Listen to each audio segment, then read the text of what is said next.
Okay, here I am. I don't think anybody is in the stream quite yet, and that's okay. Um, I decided to, sorry, I might be a little too close to my microphone. Um, I just wanted to start live streaming, um, the process of making mods, partly to get back into it, as a lot of people may know, I've been dealing with some health issues for the last several months. It's been getting better, um, but uh, I wanted to continue to do Halo mods. I'm sad that I kind of dropped off of it for a little bit, but I want to get back into it. So here I am. You're probably wondering what the Orion thing is all about. The I'm planning a mod out and it's called Halo 3 Orion. And I'll get a little bit into it later, but it is going to be a campaign mod. Uh and I think I decided to start things off pretty easy by making a weapon mod, and the weapon mod that we're going to start doing is going to be a crowbar. There's a couple of reasons why I decided to do a crowbar. I think it's going to be probably the simplest weapon mod you could possibly do. Partly because a lot of the work of it has already been done for us. Um, so I hope everything is okay. I hope you can hear me fine. I don't think anybody is in here quite yet to tell me if they can hear me or not. But I'm going to assume so because everything looks fine on my end. So, uh, the crowbar, the reason I say that it is going to be fairly easy, I'll just go ahead and move over to my actual computer now. And here I have Reclaimer opened up, which is, if you don't know, Reclaimer is a kind of a mod tool, I guess you could say. I mean, you don't really use it to make mods, you use it really to extract information from the game, and this works with pretty much every Halo game up to Halo 4 as far as I know, including MCC. You can use this to extract models. You can use it to extract sounds. You can use it to extract textures, all that kind of stuff. It's it kind of depends on what you're wanting to do. Uh, if this is the best way to extract models, if you're wanting to extract like the rig of the model or whatever, this is not the software to do it. You're better off doing it with Tool, in the as in the program that comes with the mod tools. But I have it opened up. Here is 40 underscore voy dot map, which is the storm from Halo 3, and I think if I search here, there should be a crowbar. Is there not a crowbar model? It might be, might not be on the storm. I guess I just assumed that the crowbar model would be on the storm since that's a human map, but let's look under, um,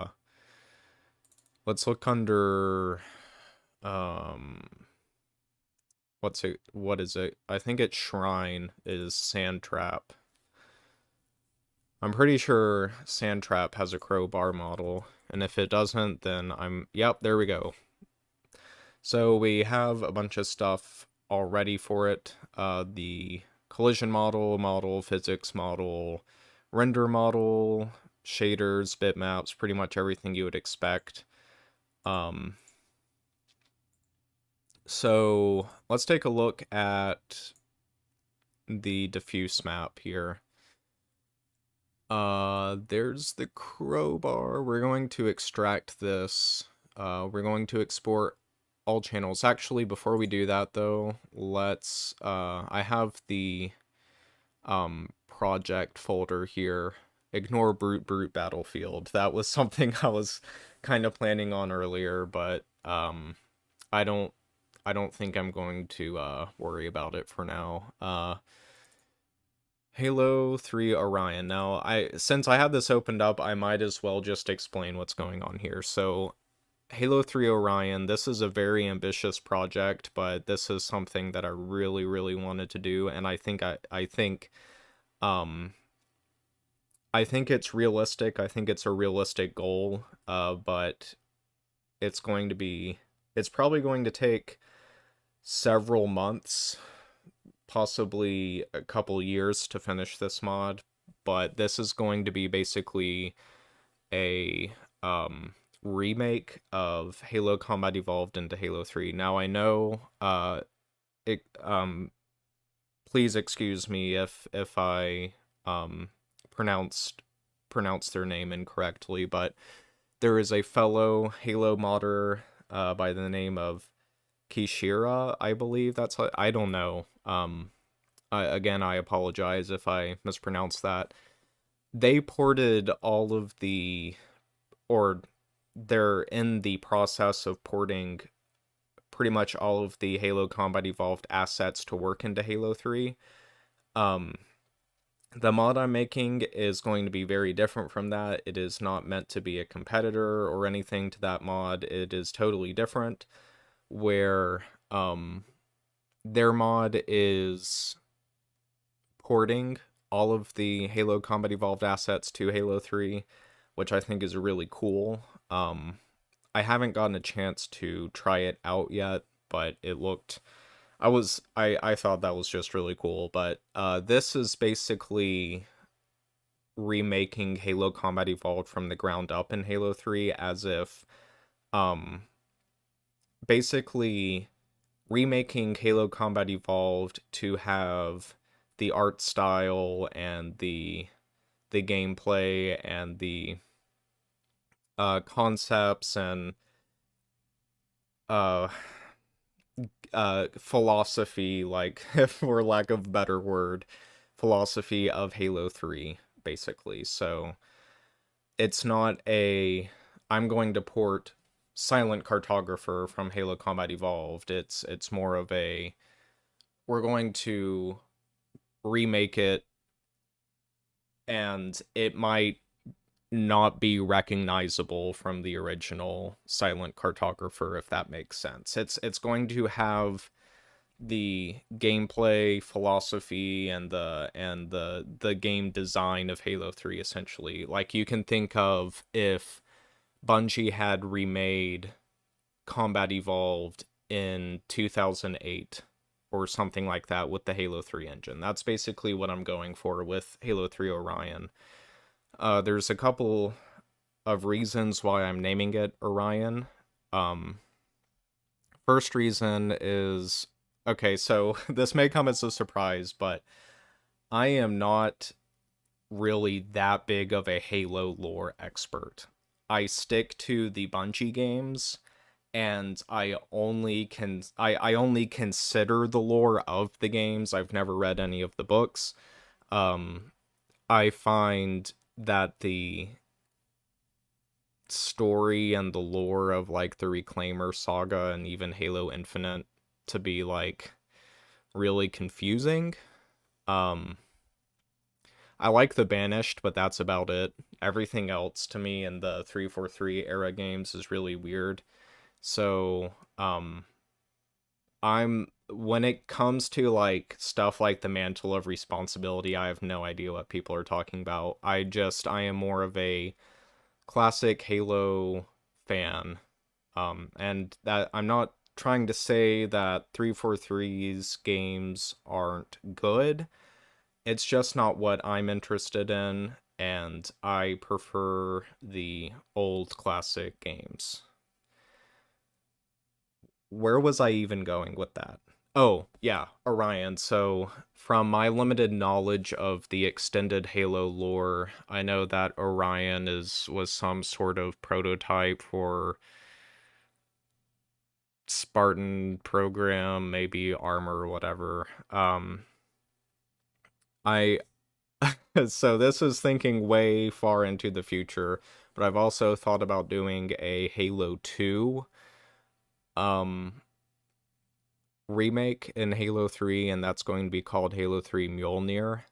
And the reason why I'm calling it Mjolnir is, of course, it was Halo 2 was the first game where we saw Master Chief in his new armor from in contrast to Halo 1, and I think that's where we got the um Mjolnir mix for the Halo theme and that kind of stuff. Like Halo 2 was the game that Mjolnir had a big presence in. So and keeping in line with like Halo 3 ODST, if you think of ODST as an extension of Halo 3, the mods I would like to do are also extensions of Halo 3, and so they have these names like Halo 3 ODST. So the Combat Evolved remake is going to be Orion. Halo 2 would be Mjolnir, and I've also considered Halo Reach. However, Halo Reach might be a bit of a stretch. The Halo Reach one I would call Gunganir, because Gunganir was a big armor in Halo Reach, and it sounds and looks like Mjolnir, so it only makes sense. So as of right now, of course, I am the only person working on this mod. However, I would be open to people, other people that are interested in working on this mod. I would be open to them contacting me. You can. I'm not going to give my email out, but I'll figure out some way uh, of how people can contact me if they're interested in helping me out with this mod, because for a single person, this mod is going to be, I mean, it's already fairly ambitious, but I think the more people that would be interested in working on it, probably the better. Excuse me just for 1 second.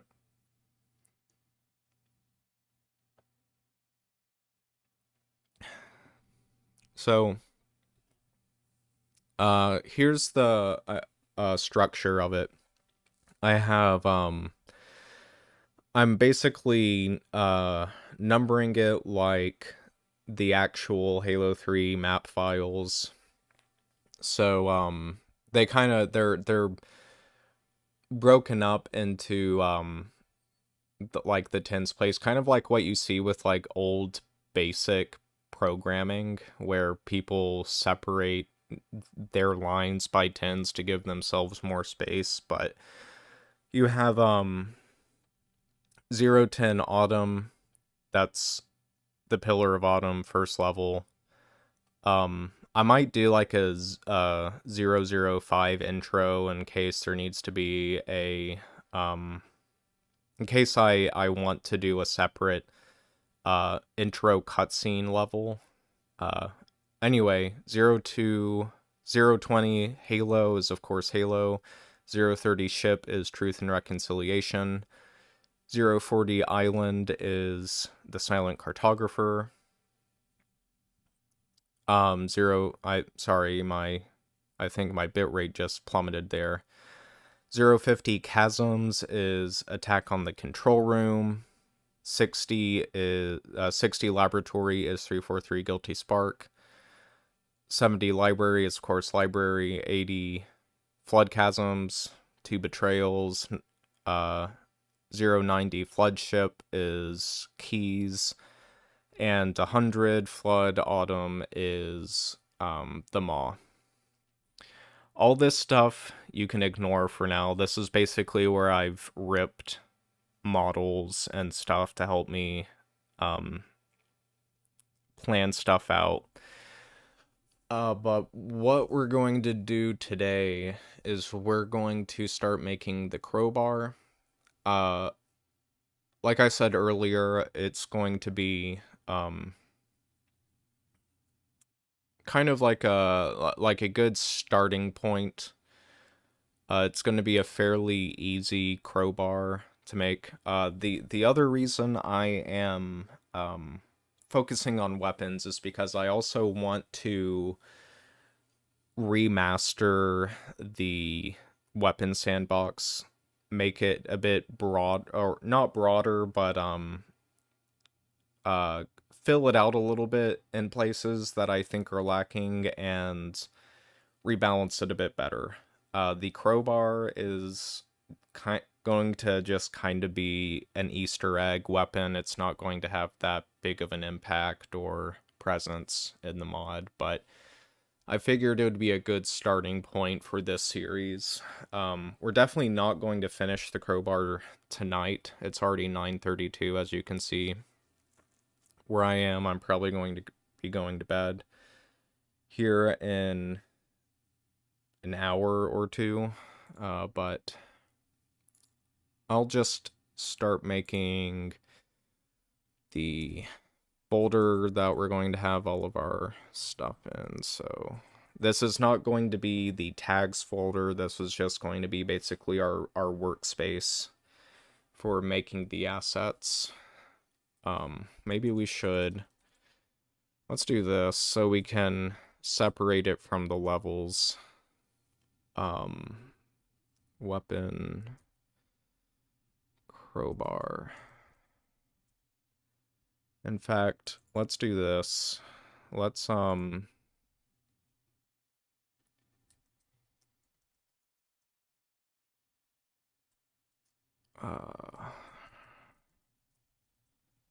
do this so we can get all of this stuff out of the way.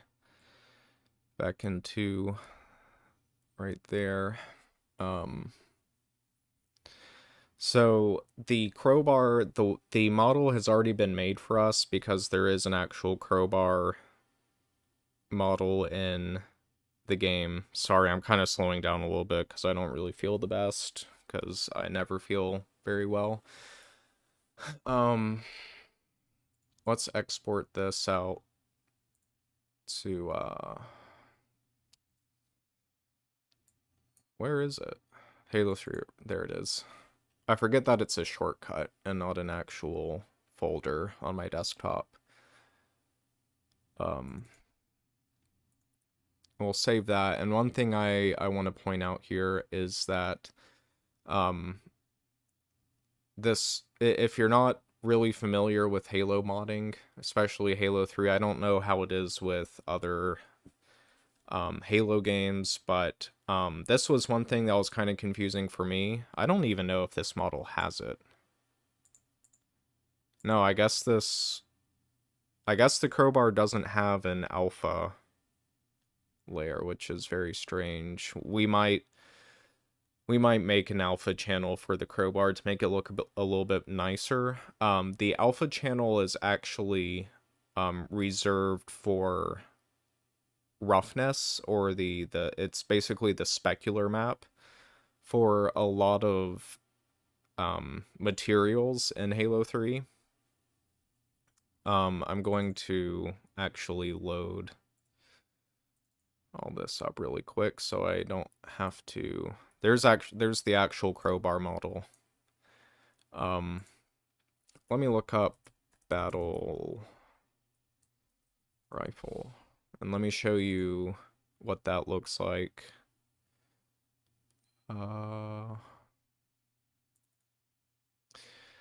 So, as you can see, there is a lot of alpha transparency going on with this texture map. And that's actually reserved for the specular, the roughness. So if I turn alpha off, you can see that it's kind of looks like what it's supposed to. In fact, the battle rifle might not be a good example. Let me bring up let me do plasma rifle. not LOD. Okay.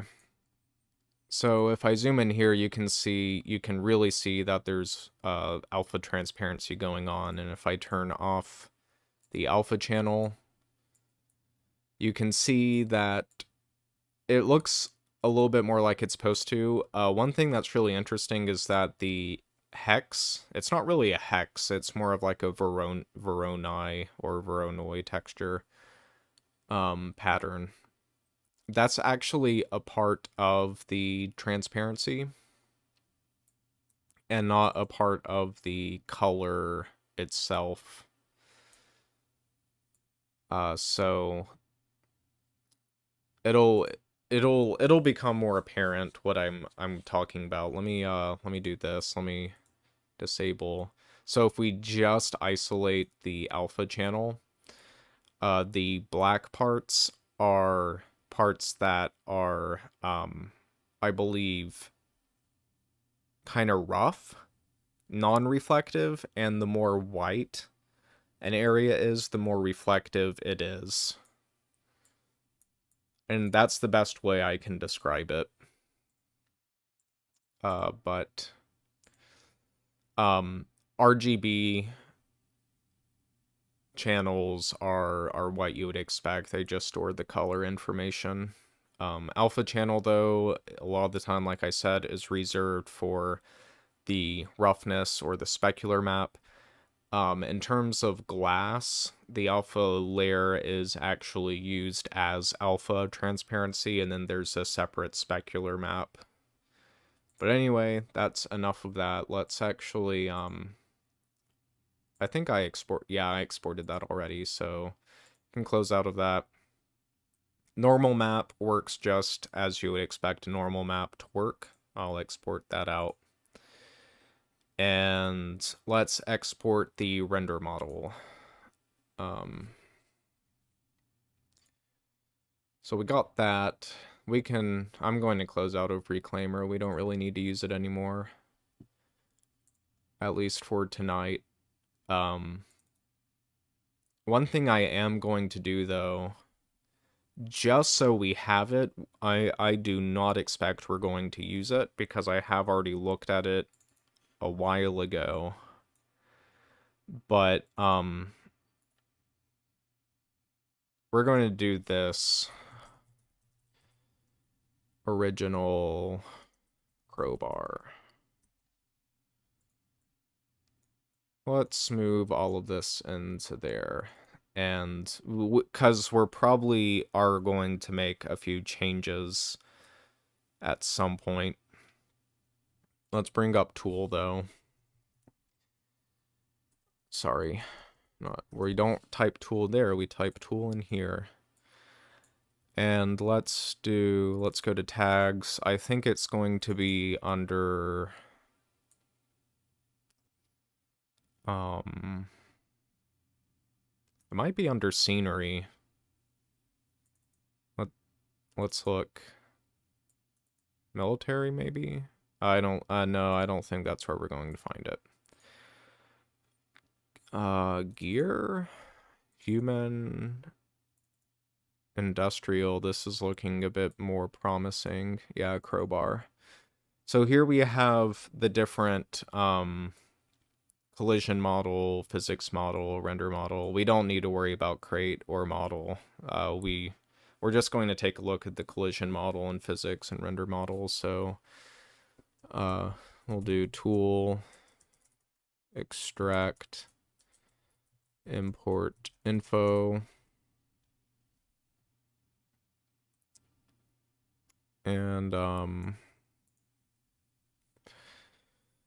tags, objects, gear, human, industrial. I can probably just copy and paste it, but whatever. Crowbar, and then crowbar.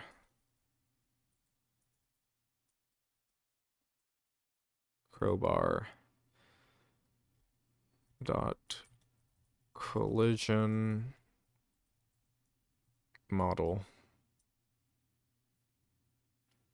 And let's do the same thing, but with the physics model and then the render model.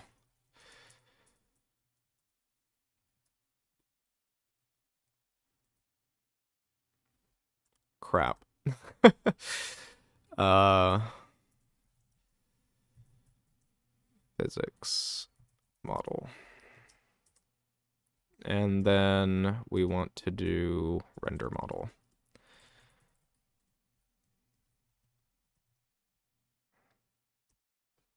Okay. So we pretty much have everything we need here. As I was saying earlier, I didn't think I actually said it, but we are not going to be using any of these. We're going to make our own because they're... Last time I looked at them, they did not look appropriate for a weapon tag. They were more of just your typical crate scenery object. So we are going to make our own physics collision and render model, but we're going to be able to source it from what we extracted here. So we're going to go back to bin. Nope. Data, objects, gear, human, industrial, crowbar. We're going to rename this crowbar collision .jms. Let's copy that. Copy that.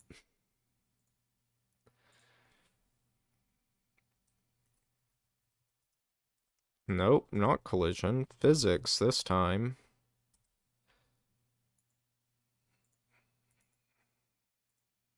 And then render model. Crowbar render.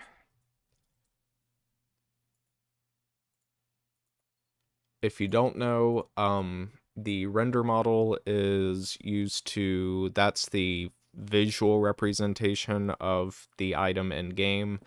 Physics is what is used as like the ragdoll or like when like for the thing to interact with the world. It's and then collision is used to detect. It's basically the hitbox used to detect if it's been shot at or blown up or whatever. We can delete that because that's just a bunch of empty folders. While I'm thinking about it, I'm going to make sure that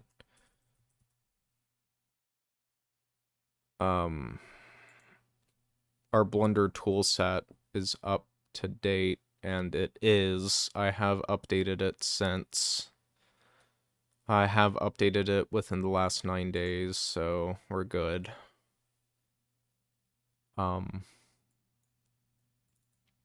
Let's open these up in Blender. Let's check them out. These JMS.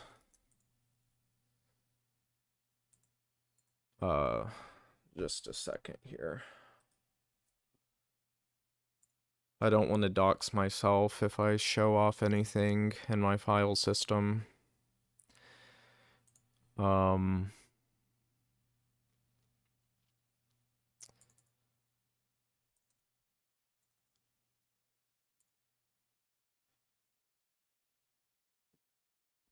I think I'm okay.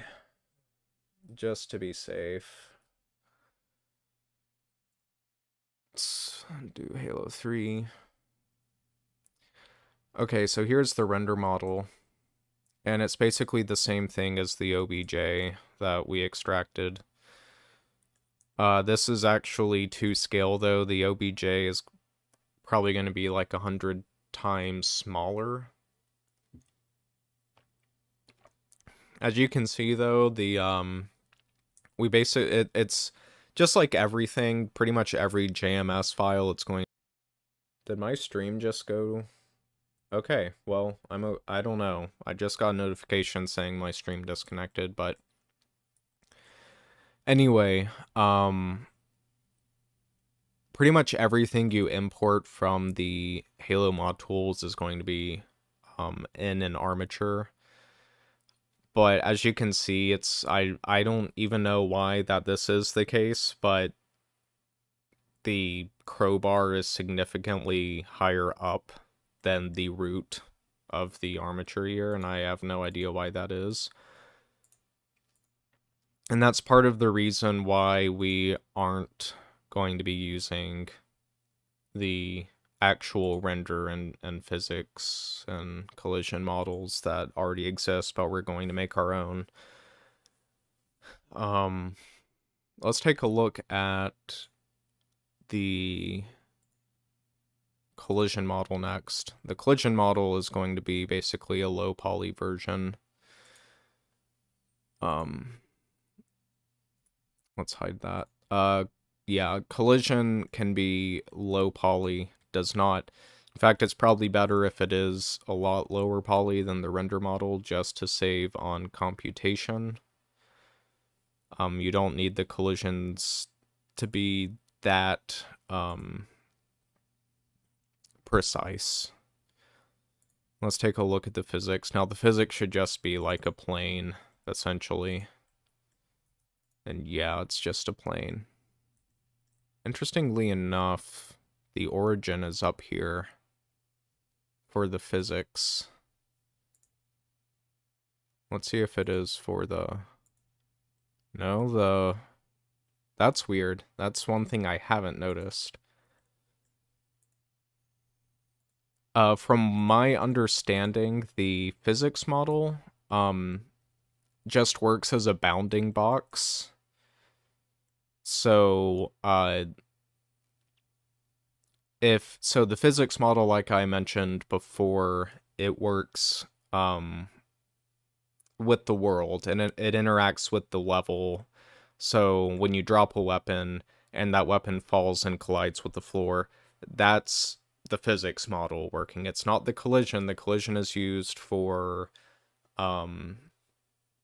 taking damage from weapon fire, stuff like that. But the physics model is what actually interacts with the world. And the physics model is basically just a bounding box. So,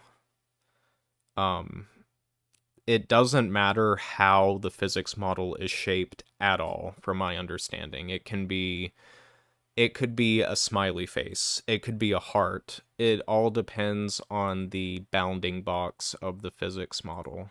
And I could be wrong about that, but that's just from my understanding. If we go to viewport display and bounds, this square right here is what's actually going to interact with the world. So if you were to drop a crowbar perfectly, then it could drop standing up, because it's going to, this line right here is going to be what's touching the floor. That's the same thing with pretty much all of the weapon models. Some of the bigger ones might be different.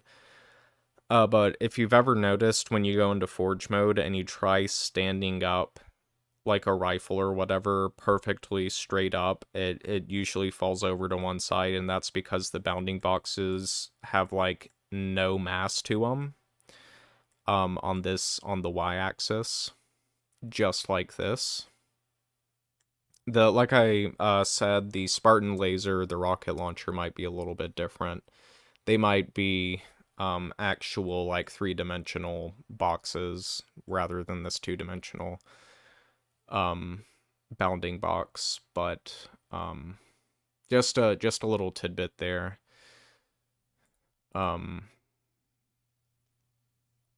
Let's do this. Let's actually apply the textures to this right now. So we'll go into material preview mode, and let's do new diff, and that's going to go into color, and there we go. We already got our crowbar model with its color. Now we would take the alpha output here and we would put it into roughness. That's where we would normally put it, but since this doesn't really have an alpha channel, it's not going to make a difference. We might change that. We might actually give it a roughness map. It kind of depends on how much I want to work on this. It might be a little bit complicated to do. But we'll see. And then we take the new bump. We want to change the color space to non-color. And then give it a normal map node there, and I don't think there was much of a difference on the normal map that I saw, so it will probably be hard to tell if anything actually changed, but this actually isn't 100% accurate because Halo 3 uses DirectX normal maps, and Blender uses OpenGL normal maps. So you would actually want to, like, negate this, I think. And that would actually be accurate. Maybe. Maybe I'm wrong about that. Actually, no, you wouldn't want to negate it. It would be, you would want to flip one axis, but not the other. You would want to flip, I believe, the y-axis, but keep the x-axis as is for DirectX, if you're converting DirectX to OpenGL bitmaps. That's one thing when we bake our own. If we end up making textures, that's one thing we'll have to keep in mind is when we're baking. If I go to cycles here, and we bake,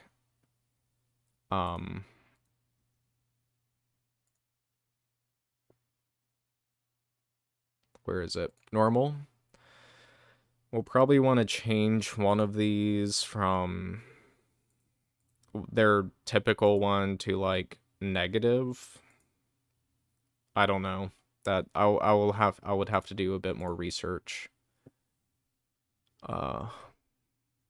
So anyway, we have our crowbar. Now, one thing that's a little bit unfortunate about, I don't know if this is something that can be changed.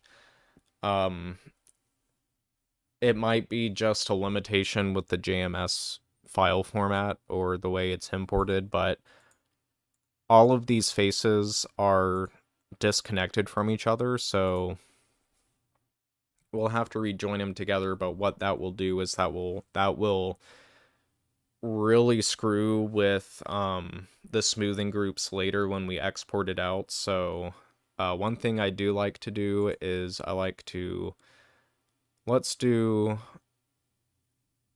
I wonder why there's OBJ experimental, but then I've never noticed that before.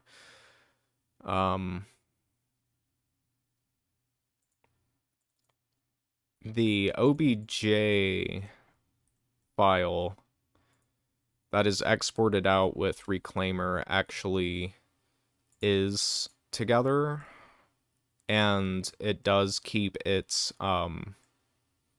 smoothing groups intact. Like, you can see the sharp edges, and that's something we don't get when we import the JMS file directly.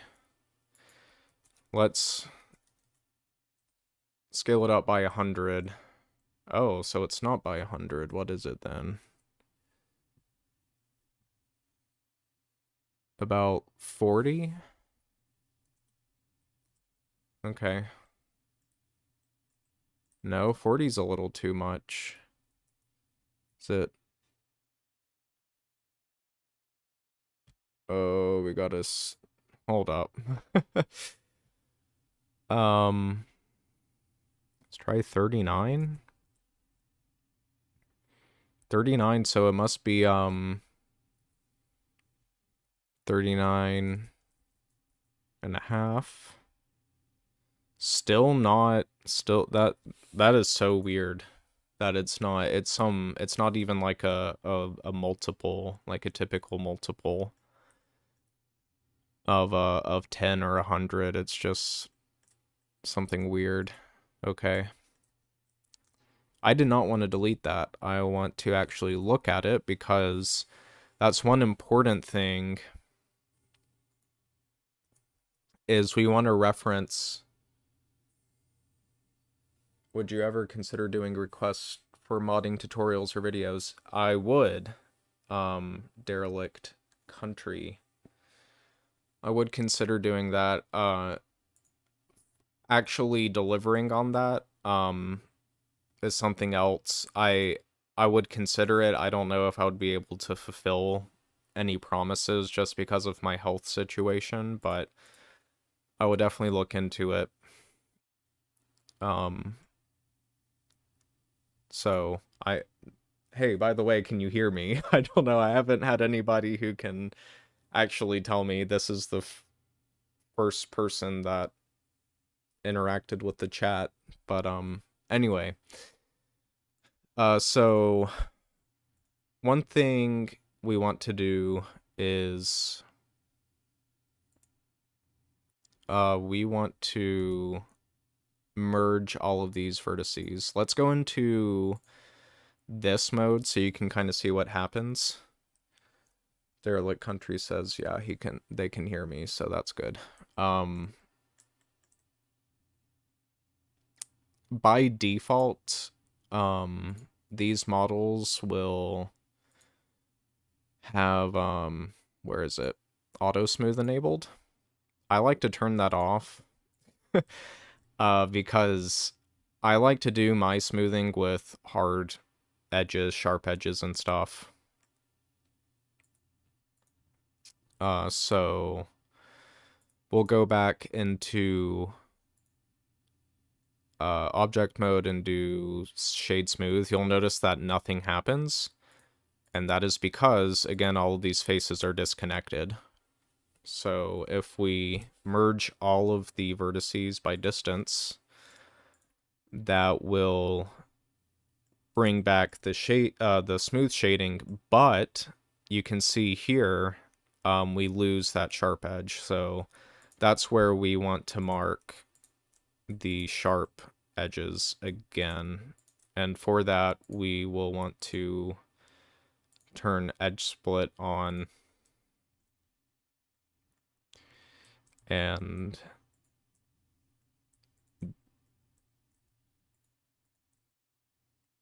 do that. Mark sharp. Now we have our correct smoothing back. Now, one thing I am debating is if we make a higher poly model of the crowbar for the first person.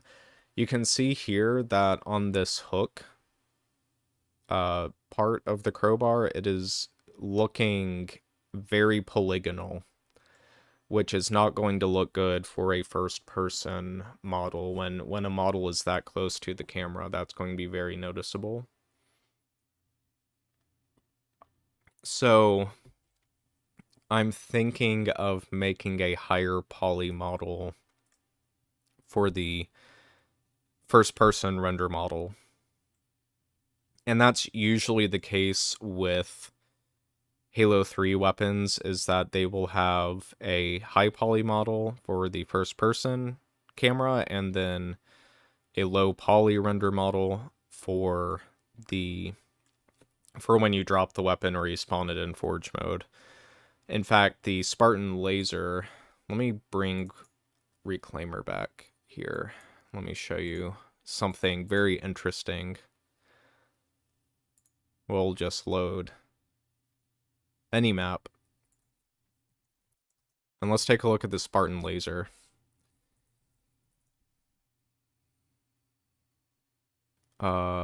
Render model. So here's the Spartan laser. Pretty much what you would expect. This is the model that interacts with the world like I said, when you drop it or when you look at it when somebody else is holding it. And then here's the actual first person model. Now, you'll see that the other side of the Spartan laser is non-existent. And that's because you never see the other side, so there's no reason to have other polygons there for the game to render. Another thing you'll notice is that here you have decals on the first person model that are missing on the third person model. I'll just call this the third person model. You can see those decals are missing, as well as some of the detail here. There's like a grate right here. So that's just an example of how the first person model differs from the third person model. It is a higher poly object with a bit more care in terms of the polygons that are rendered. And yeah, so I am thinking of, on top of adding an alpha channel to the bitmap, we might also make a higher poly model for the crowbar, so it doesn't look like something from a 1993 VeggieTales episode when the player is holding it.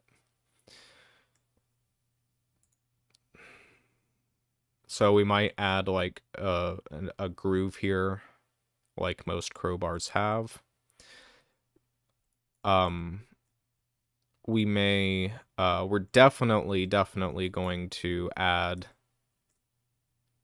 more curve. We can get rid of the OBJ now. We can, definitely going to smoothen out this curve. We might also bevel these edges. Add a small bevel, so the edges don't look as sharp. They look a bit more natural. So I guess we can start actually working on this now. One thing I do want to look at, though, before we really start digging in the trenches on this thing, is that this is going to work, of course, a lot like the energy sword. The crowbar is probably going to have a smaller damage output, but a faster swinging speed than the energy sword. So that's going to make it different from the energy sword. That's one thing I want to make sure I do, is not have like weapons that fill the same. Well, I guess it wouldn't be that big of a deal, but try to make weapons as unique as possible from each other. I guess it's okay if certain weapons fill the same role in the weapon sandbox, but we'll just have to play it by ear. Let's take a look at let's take a look at Gorilla here.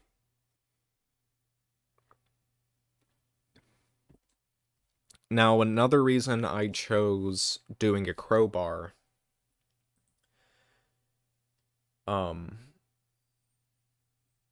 excuse me just a second.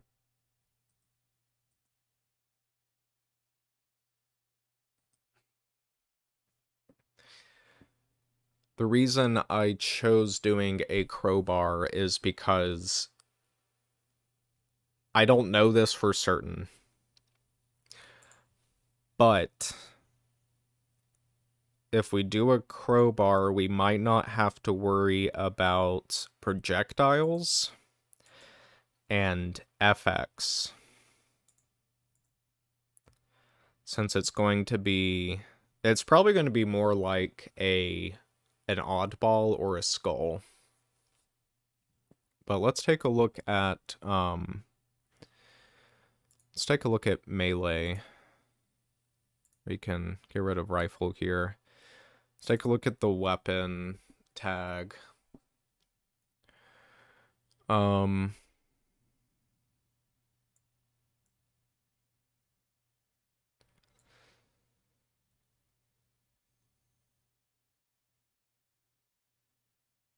already don't know what I'm looking at here.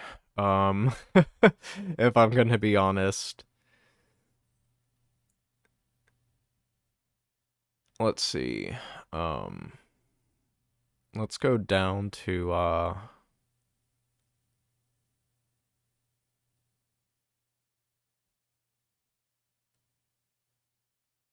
melee combo damage. Okay, so well, there's auto aim. That's interesting. And magnetism. AI scariness. I bet that's like grunts running away when you hold the weapon. That's interesting. Weapon type. Okay. Well, okay, so wait a minute. So that makes me wonder now. I guess the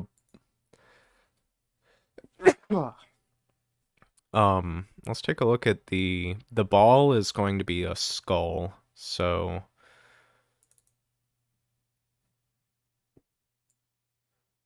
what I'm wondering here is multiplayer weapon type undefined. Huh. I wonder what the difference is. Let's take a look at the gravity hammer and see what weapon type it is. Not render model. I don't want the render model. I want the weapon tag.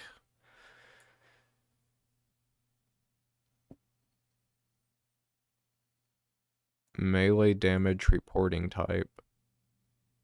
Oh, is this something else we're gonna have to? Okay.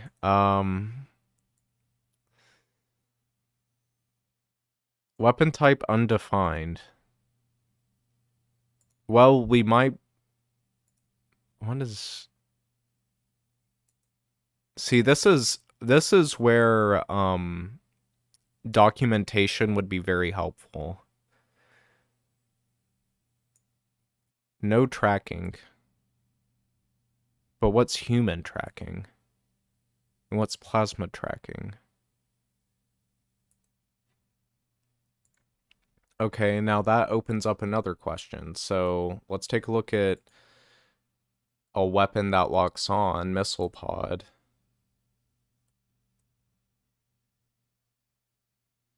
Missile pod weapon. Tracking.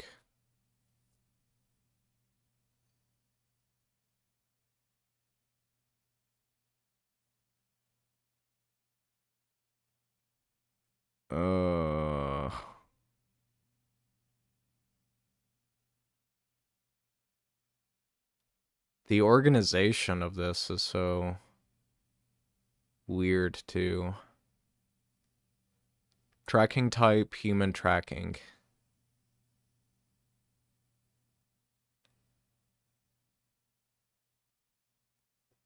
Okay, I don't even know what that means, so...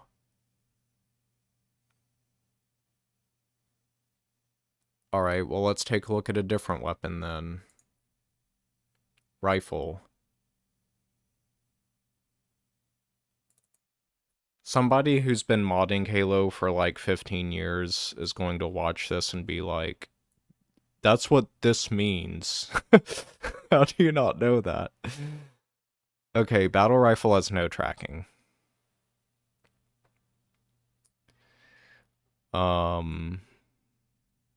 Okay. I'm confused why I'm confused why the gravity hammer has tracking.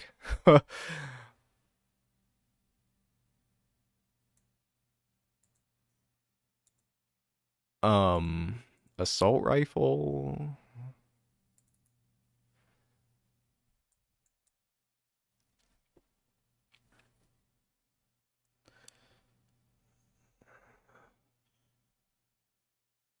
No tracking. And the assault rifle doesn't have a weapon type. So I'm guessing the weapon type is more like very specialized weapon groups. So Needler would be like that has I'm guessing that has projectiles that track to its target, that follow its target. I'm just guessing. Um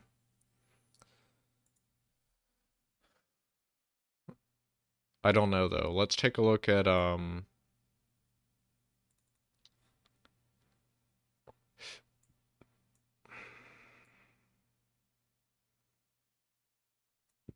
weapon type undefined.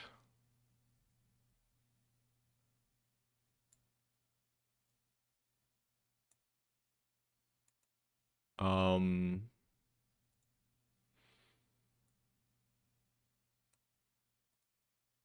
we might, instead of basing this on the energy sword, we might base this on a oddball or assault bomb, to be honest.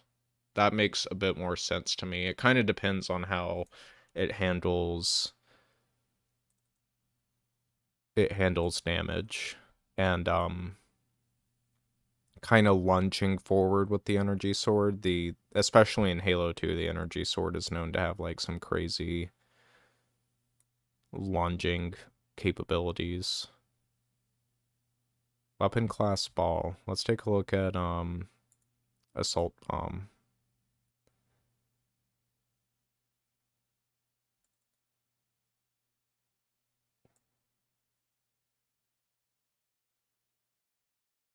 Okay, weapon class ball. Okay. Um Interesting.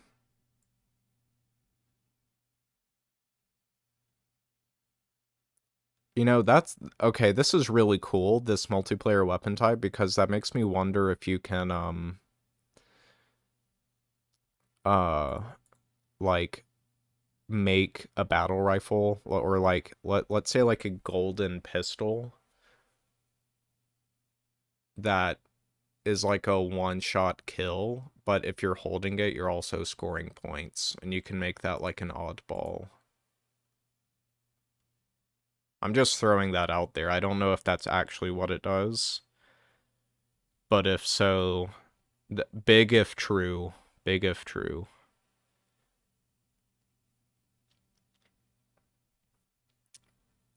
One thing I want to look at here is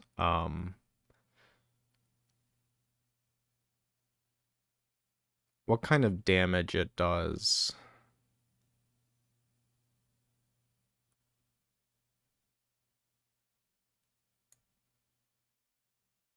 Let's take a look at this, because I don't know what damage effect is at all. Play. Well, that did nothing. Probably have to have like tag test open or something to make that work. I have no idea. Um,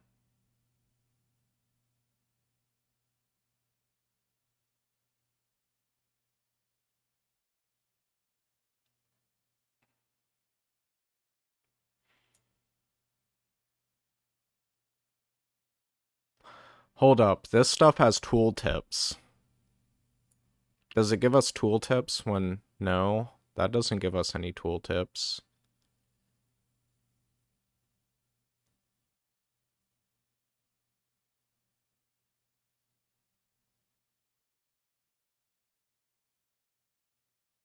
Okay. At least some of this stuff has tooltips. But some of it doesn't.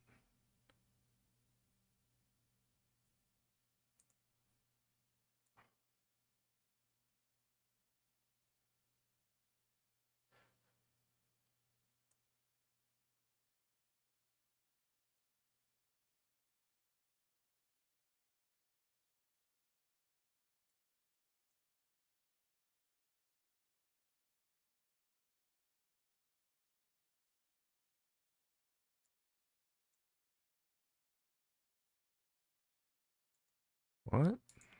Lethal to the unsuspect. Okay. That makes sense. So this makes sense. Side effect lethal to the unsuspecting. So if I mean that's like a really crappy way of wording it to people who didn't make this, but this would be like assassination. This would be lowering the shield or disabling a vehicle. EMP would, I'm assuming. Category melee.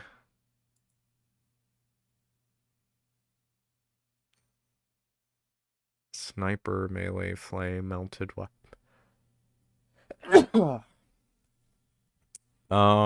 Okay. Well, does not hurt owner.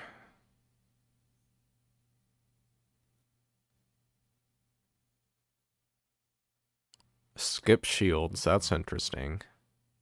Only hurt shields, that's interesting.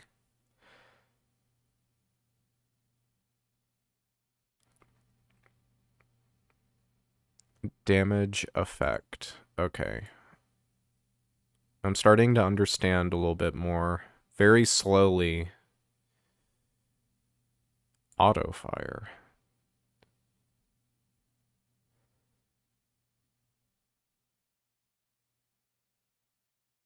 Movement penalized. Okay. Okay, that makes sense.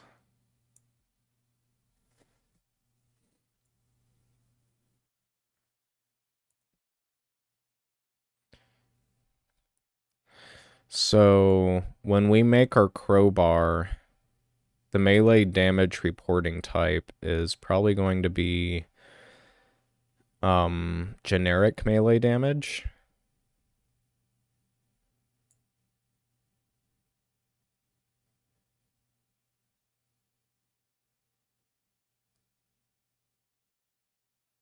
Probably not energy sword or gravity hammer. Unless we can make our own damage reporting type, because here's silenced SMG and auto mag, so I assume we can make our own damage reporting type.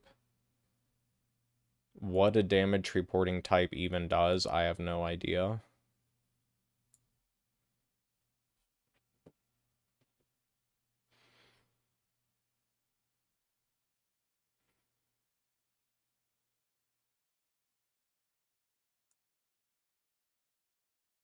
Force enable equipment tossing.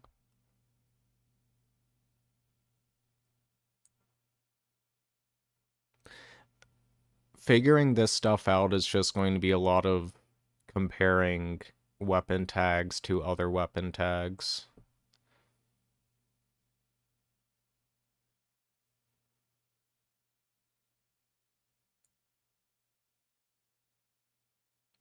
I mean, this is self-explanatory item scale settings.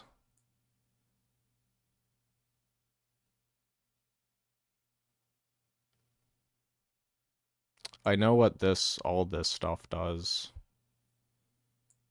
because I made a tutorial on it a while back.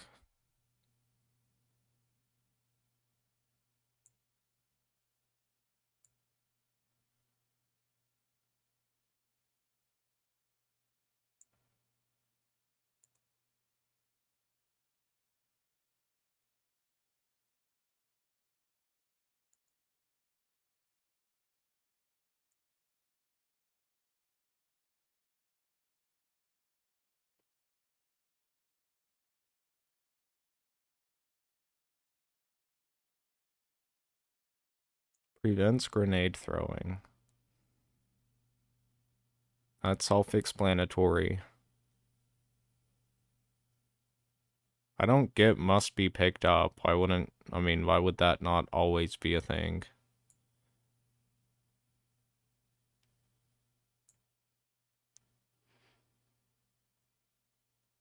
Detonates when dropped. I'm guessing that like it explodes or something when dropped. That would be kind of a funny for like a troll mod.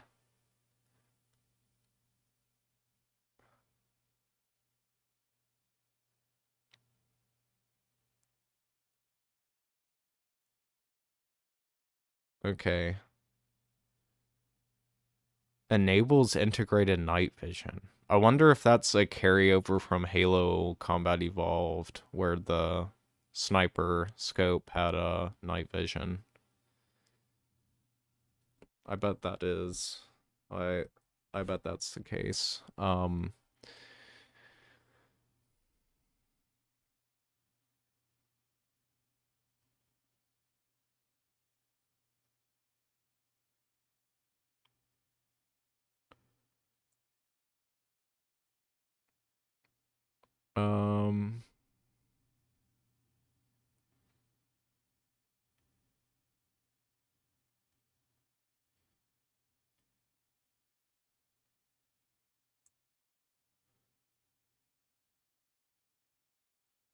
Defines the frustrum from the camera that the melee attack uses to find targets.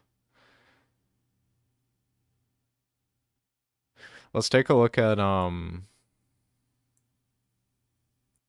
energy sword.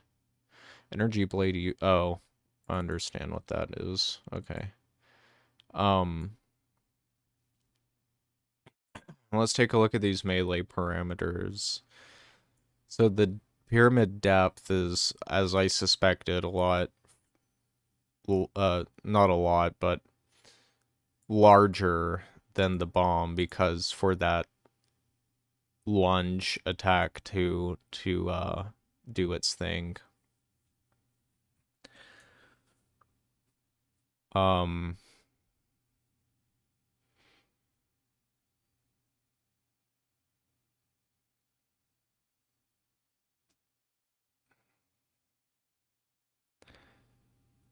what I don't get is what is the difference between damage and response?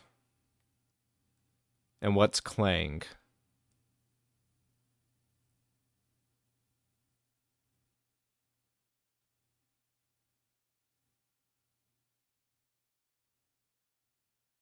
It's only important for the energy sword. Wait, is all of this? Okay, it's only important for the energy sword.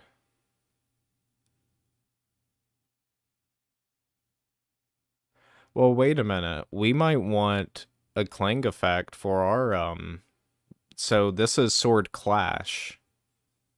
Effect that is played in the air between two players that clang with this. So, okay, I understand what that is. But you're telling me that these other... Okay. Still, what's the difference between response and damage? Let's look at,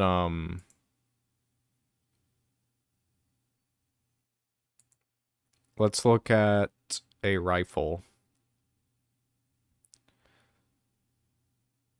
Oh, gosh. Assault rifle dot weapon. Um...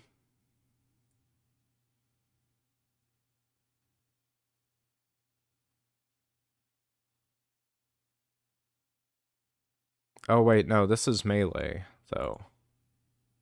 Melee combo okay, but globals trigger melee damage effect.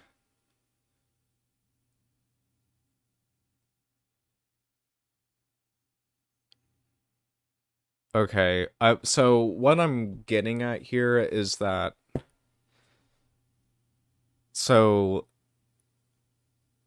I don't think this is something we're gonna have to worry about because this looks like pretty much all the exact same stuff going on here.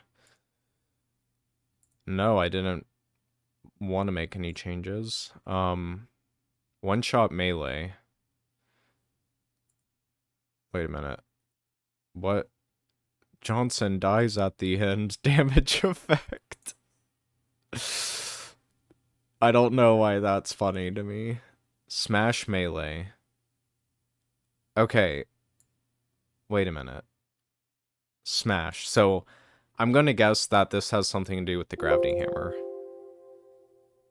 Okay, so there's slice, smash, strike, clang, and crush.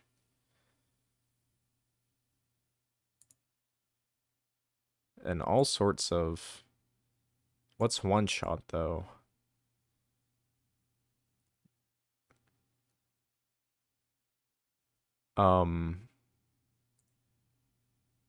Let's look at the gravity hammer again.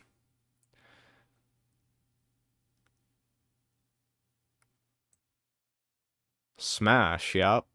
Smash.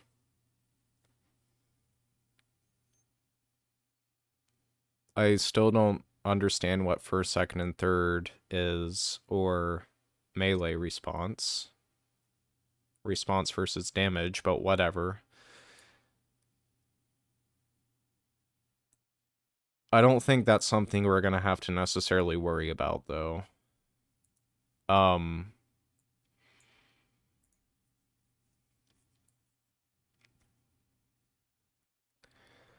So the one-shot melee... I think I'm still a little too close to my microphone. Clang is sword clashing, right? Yes.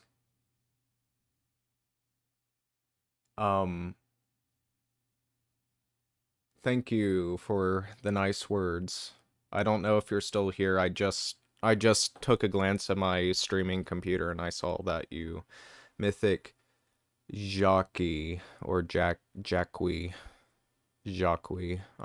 I don't know. I'm sorry if I'm pronouncing that wrong, but um yeah, I'm kind of figuring this out as I go. Um but yeah, Clang is definitely, yeah, that's definitely it's something you don't really see a lot because it's very rare unless you have a game type that where players spawn with energy swords. It's very rare that you have two players with energy swords, but I remember back during the glory days of Halo 3, uh, my friends and I, we would play custom games every Friday night or so. Um, and we had this game type called like Ninja or something, and we would throw grenades. You could throw spike grenades, and we would have energy swords, and we would clash all the time. So that does make sense. Jacqui. Okay. Well, cool. Yeah, thanks for stopping by, and thank you for the nice words. It's good to know that my tutorials are helping people out, and this whole streaming process I'm doing, I'm hoping that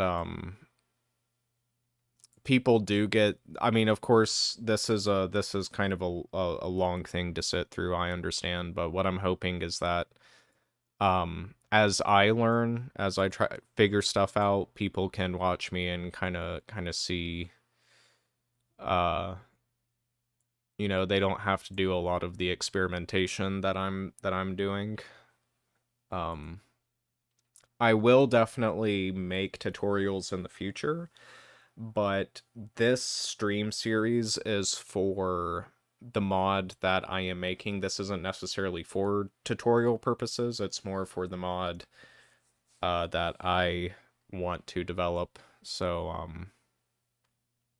I'm streaming just partly to document the process, but also uh to kind of, I guess, force myself to work on it, to give myself accountability. uh so yeah, if that makes any sense. Okay, so where were we? um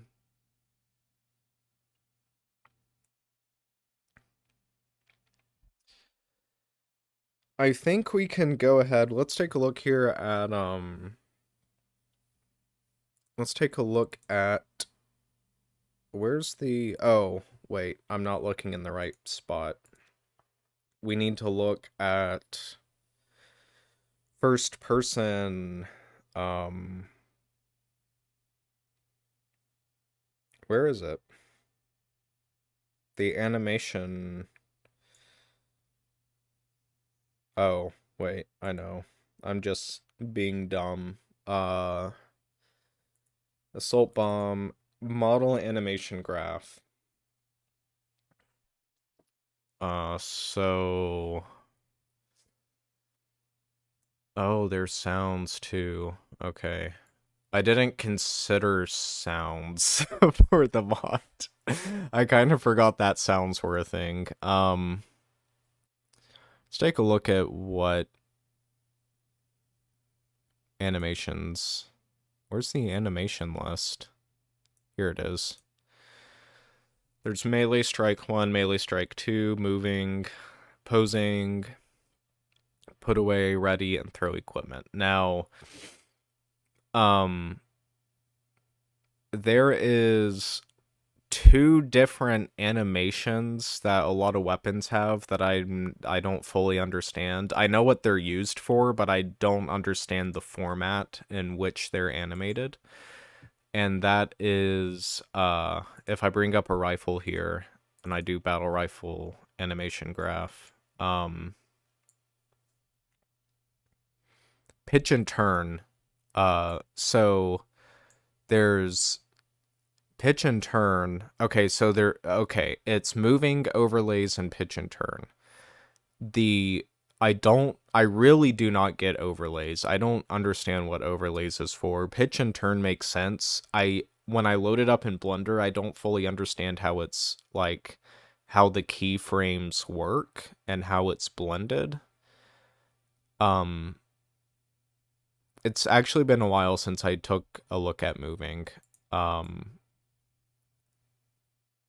Right yaw per frame. Okay, well this might explain it to me if I actually take a look here. Am I doing custom sounds for the Crowbar? I would like to. I am not a sound designer at all. So, I guess I could like take my phone with me and record me hitting metal on metal. I'm sure I might have a crowbar somewhere in this house. I could maybe record that sound. But like I said, I'm not a sound designer at all, so I wouldn't really know what I'm doing. I definitely wouldn't. My other option would be like sourcing it from like a free like royalty free sound website library, I guess, if I could find something there. I definitely wouldn't do it from like rip the sounds from Half-Life or something, because that would technically not be legal. So I'm not interested in like getting them from another video game, but I would my first the first thing I would probably do would be to try to record the sounds myself somehow. Maybe record it with this microphone. I have no idea. That's one of the issues with modding in general, is that, you know, you had large teams of people working on these games that had all different sorts of backgrounds. Like Marty O'Donnell did the sound design, and I mean, I'm no Marty O'Donnell. So I don't know. I'll definitely try my best. Anyway, so all of these other animations I understand. The assault bomb, though. Let's look at the assault. Did I close the assault bomb animation graph? I think I did.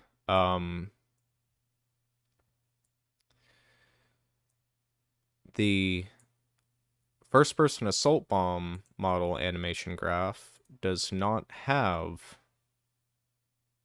overlays, does it?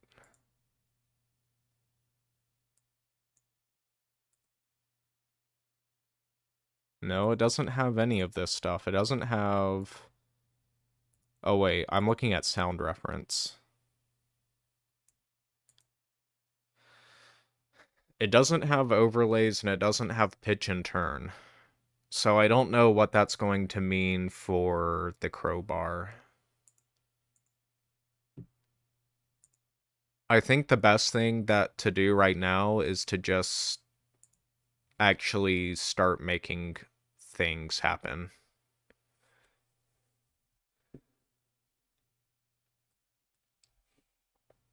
Hello, one person. Thank you for the kind words, Return of the King. um, yeah, so it does have moving though. I think we should just start making this thing though. We can look at Gorilla Forever, or we can actually make something tangible. So let's do that. Here I have the crowbar. I mentioned earlier, for the people that have just started coming in here, we're not going to be using the original Halo 3 physics, collision, or render models. We're going to be using this, but for whatever reason, I guess this has something to do with it being a crate object and not a weapon object, is that the object is floating way above the origin point, as well as the armature. Basically this root bone here is, it's just, I don't know why. So what we're going to do is we are going to copy this model, but we are going to assign a new armature to it. Another thing we're going to do is we're going to make a separate first-person model, because, yeah, it's very polygonal. So when the player is holding this weapon, they're going to be able to see those polygons, and it's not going to look very good. So we are going to make a higher resolution version of this model for the first-person view model. Another thing we might do, I said this earlier as well, another thing we might do is we might make a specular map for it. There is no specular map. If I go to UV editor and I load this up, the specular map is stored in the alpha channel. If I turn alpha on, there's nothing on the alpha channel. So, and that's kind of shown in the model itself. Let me load up another instance of Blender here. Just to show you exactly what I'm talking about. Oh, wait. I forgot I moved my folders around, so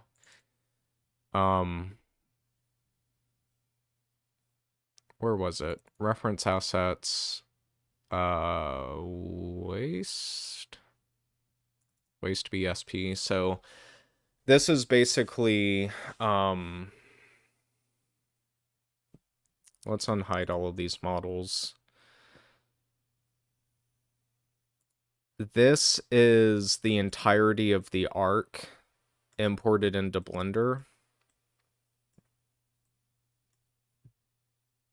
Did it save any of my materials? It did a few of them. Let me load up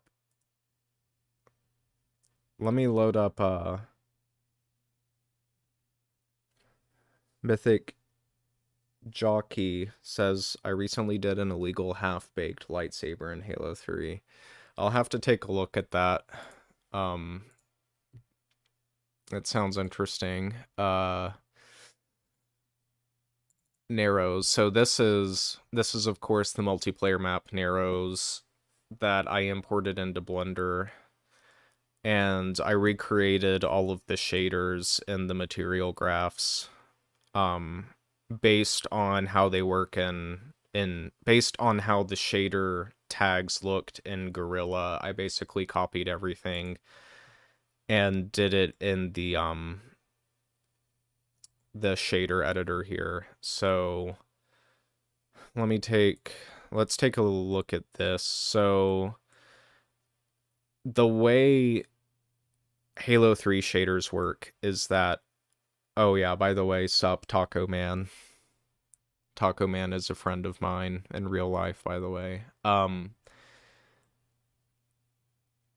So there's a couple of, when it comes to Halo 3 textures, there's several types of textures.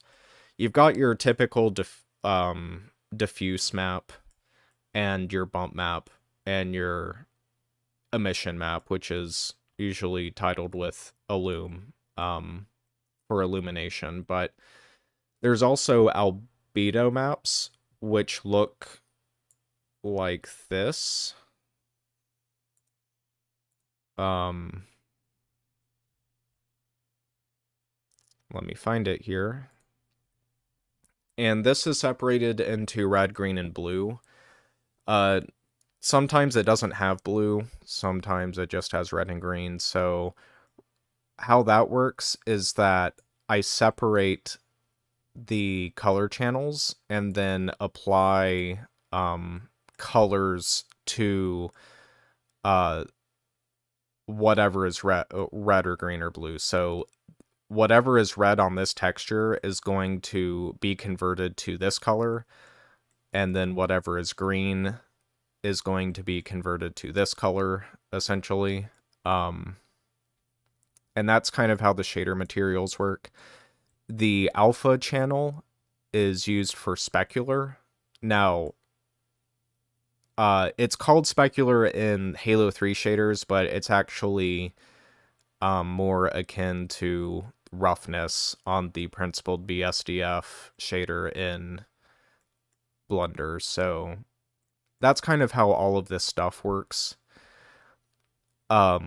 Now, if we go back to the Crowbar, you can see that I have only the alpha channel selected. If I go to color, you can see that's what the color, like RGB channels look like. And if I turn color and alpha on, there's no change. So there's no alpha channel to give the Crowbar roughness or smoothness, or reflectivity is the better term for it. So that is something we may be changing as well, and it might get a little complicated. So here with these scratches, we would definitely want to do we would want to make these scratches rougher. So these would be, it might be, I just said this earlier in the stream.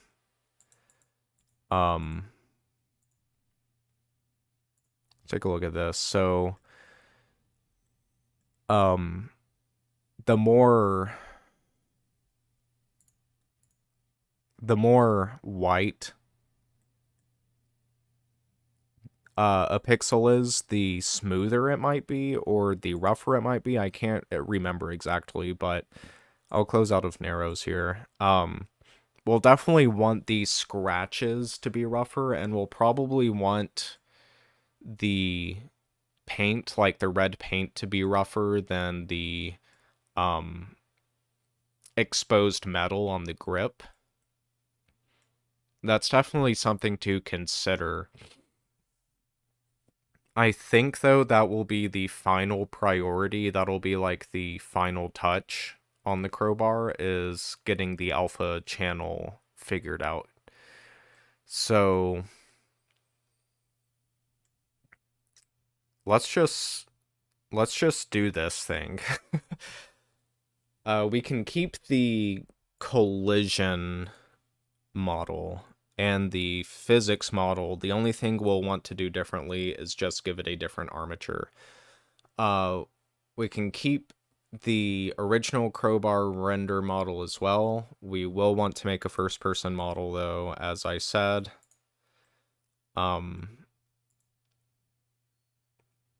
So I think what we will do is, we can just delete this armature, because we won't need it. And before we do anything else, let's save. Let's get this thing started. We'll call it Halo 3 Crowbar Weapon.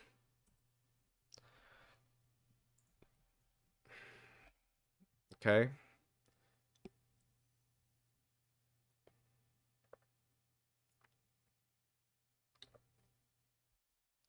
I paused to drink some Gatorade. The Gatorade helps me in my health struggles. So, for the first person model, let's duplicate this. And we'll call this crowbar underscore render FP. And let's get to making this thing. Let's go to solid shading, viewport shading.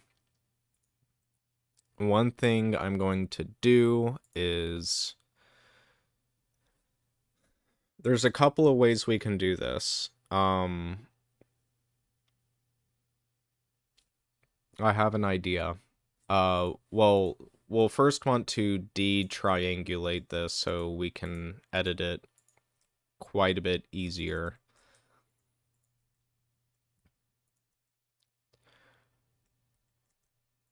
And there is a, I don't like how it turns out sometimes. There is a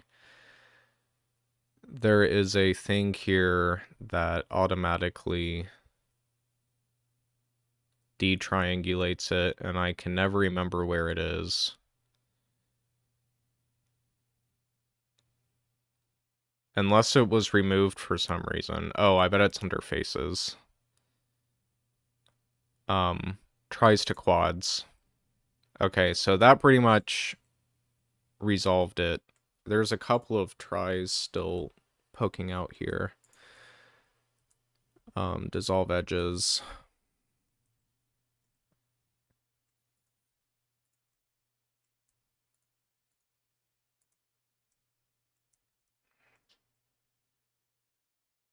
Wait a minute. Hold up. Hold up. Did that do some... Okay, what is this thing down here?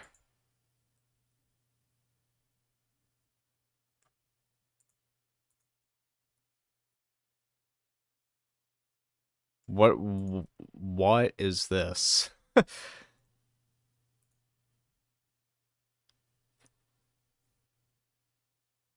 I don't get what that is. I mean, obviously it's like, but why? We're gonna keep that, I guess. I don't like it, but we're gonna keep it. But we're going to give that some thickness on the first person model. I wanted to, I undid it just to make sure that the tries to quads function didn't make this flat. But it didn't, so whatever. Let's do tries to quads again. Let's clean up the tries that it didn't clean up.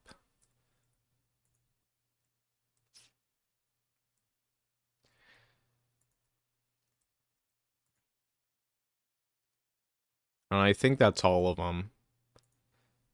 So let's do dissolve edges.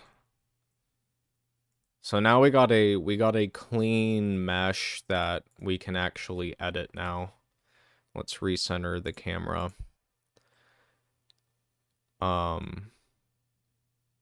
There's a couple ways we can do this.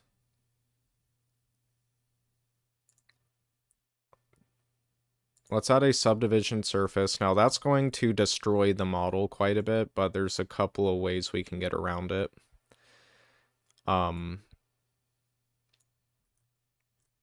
So the subdivision surface, let's get out of...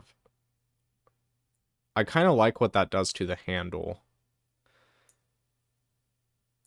So it doesn't matter. Oh yeah, that does make a big difference.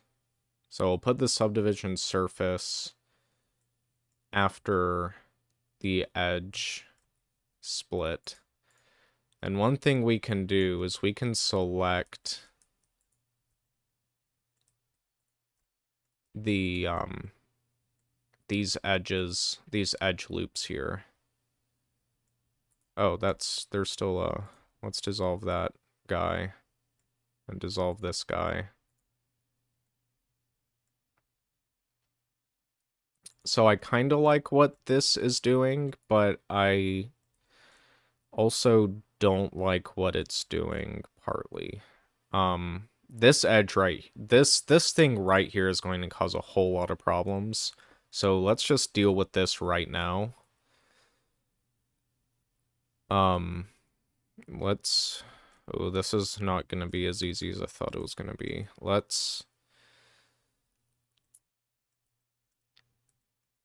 Uh,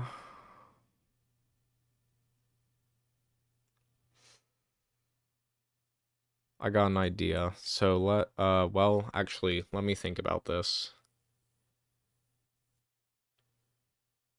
Because I want to preserve the UV map as much as possible so we don't have to redo this UV. Oh, but that looks bad. Where the sub... But wait a minute. Wait a minute.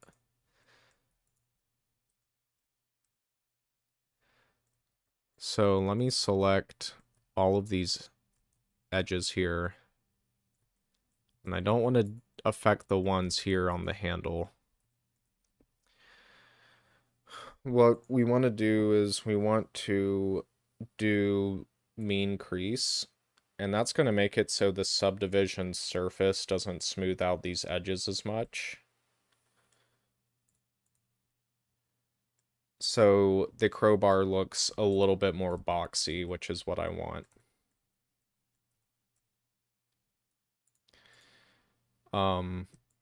We want to do that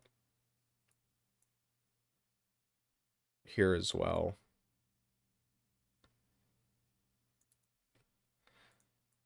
So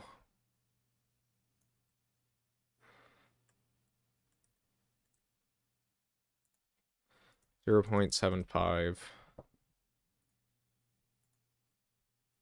Okay, so I'm liking this. We got some shading issues to fix right here, but other than that, I like this. And I like keeping the handle rounded. Except I'm not liking... Oh, that's caused by the edge split. So actually, let's get rid of the edge split modifier, because I think we can also fix this with creasing.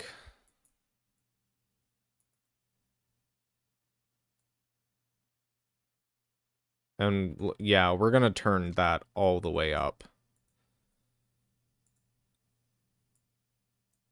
A lot of Blender users, especially new ones, don't know that this is a thing that exists, the mean crease, which really, really helps with subdivision surface models. Gives you much better control. Let's make this 0.75 as well. Let's take a look at the UV map. Now the UV, well, there's still some issues right here, but the UV map is far less distorted than what it was, and we got a much nicer curve there.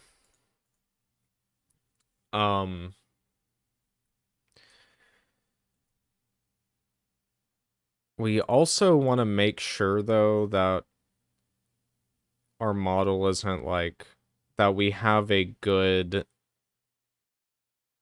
optimized model. We don't want to blow the tries out of the water here. Yeah, the mean crease is something I mean, I've been using Blender for close to 7 years, and it is something that I didn't really notice up until about 1 or 2 years ago. And I thought, wow, that makes me want to use subdivision surface a lot more. Um, so yeah, it's a really cool tool to use.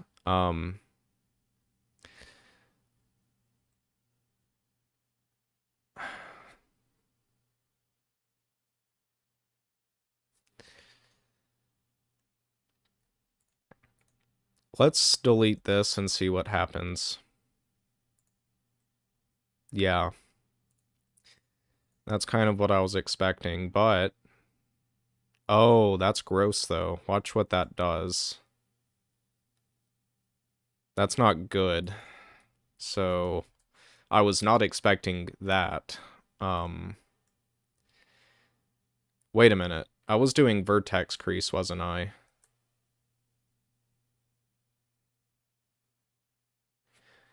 If we could get dual wielding energy swords working properly, could we get dual wielding crowbars? I don't see why not. Um, so in my mod I'm making, I'm not planning on doing dual wielding energy swords. However, everything that I'm making for this mod, I plan on releasing the tags and everything for it publicly, so people can use them in their own mods, or they can kind of dissect what I've been doing to kind of learn modding as well. Um, so, oops, wait a minute, face it. Oh, yeah, there we go.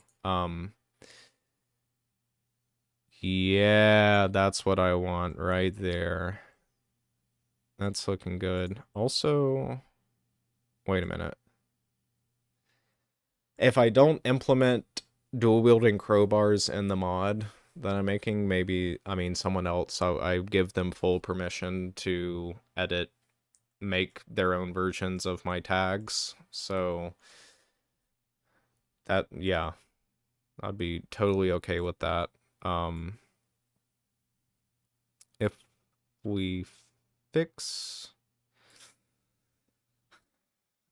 okay, this is, we're probably, there's probably no way to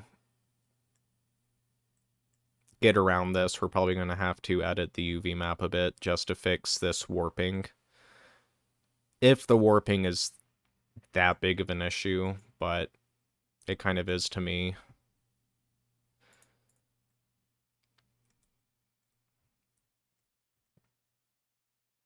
Um, Basically, the crowbar in my mod is going to serve as a version of the skull or the assault bomb or the oddball, but you can throw grenades. That's pretty much what the crowbar is going to be. That's basically the purpose it's going to serve in the weapon sandbox.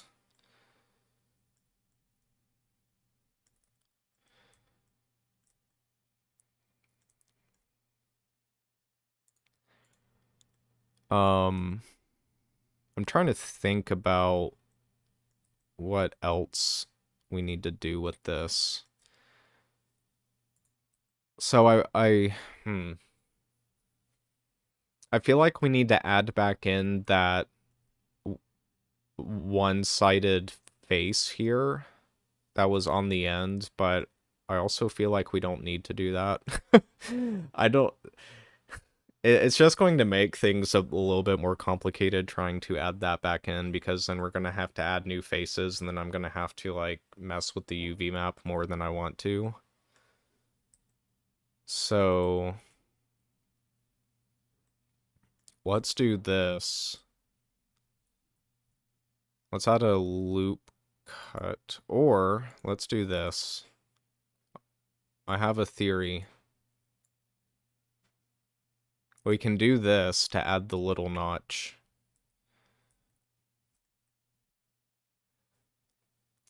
It's going good, Mr. Zachary Lane. It's going okay. Could be better, but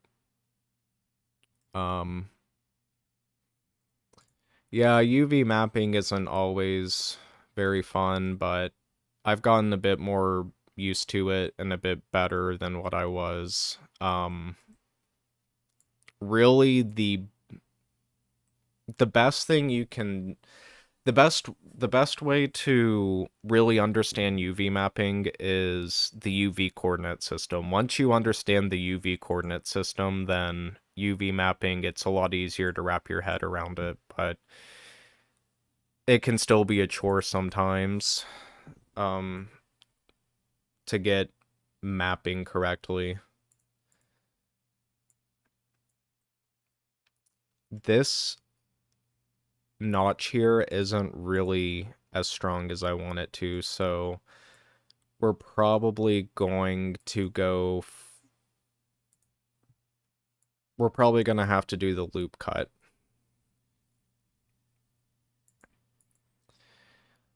And let's save. Actually, let me undo the loop cut and then save. So we can revert back to it if I decide against the loop cut. Now, um,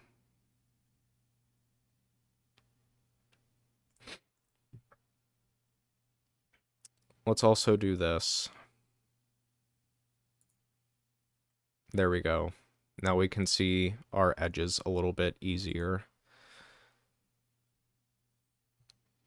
So we also want to make sure we're keeping textile density all great and all that amazing stuff. Hmm. Let's split. And oh man, I actually can't see what's going on. Wait a minute. Why is that happening?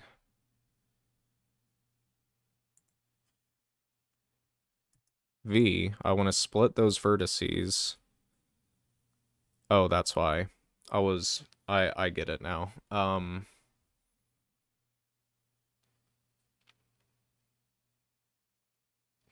Let's do negative 0.25.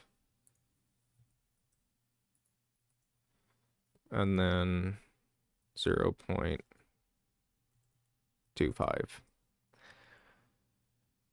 Uh, we. I wonder if that's probably good enough.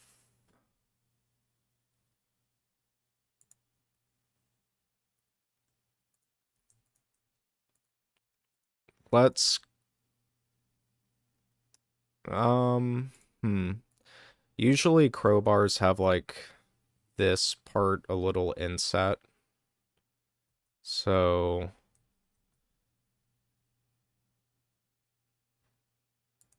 I'll do that and smoothen it out a little bit more.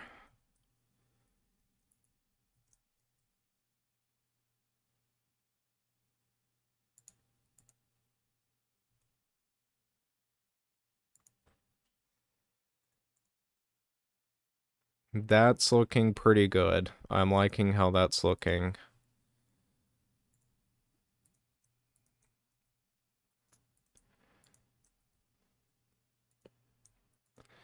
Now,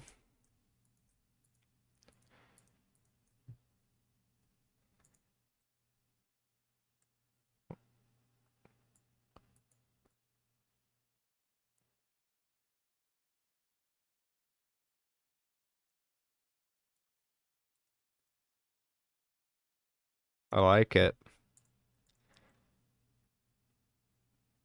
We need to fix a little bit of this UV issue here, but I think it won't be that big of a deal.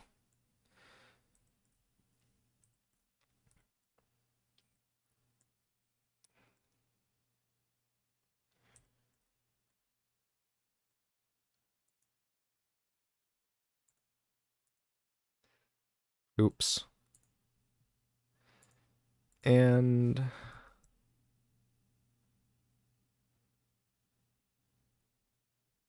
We don't have to be super precise about it.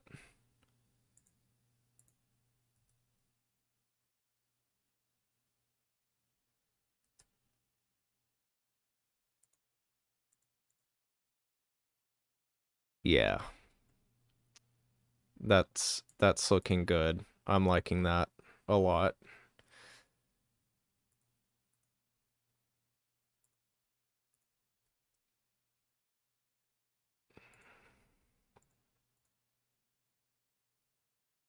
Just so we don't have this stretching going on, just fixing the UVs here.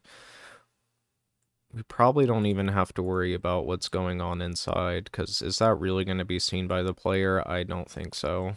So we can leave that as is.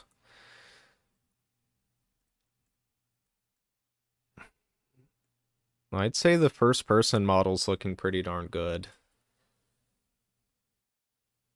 I think this is... I think we can consider this finished.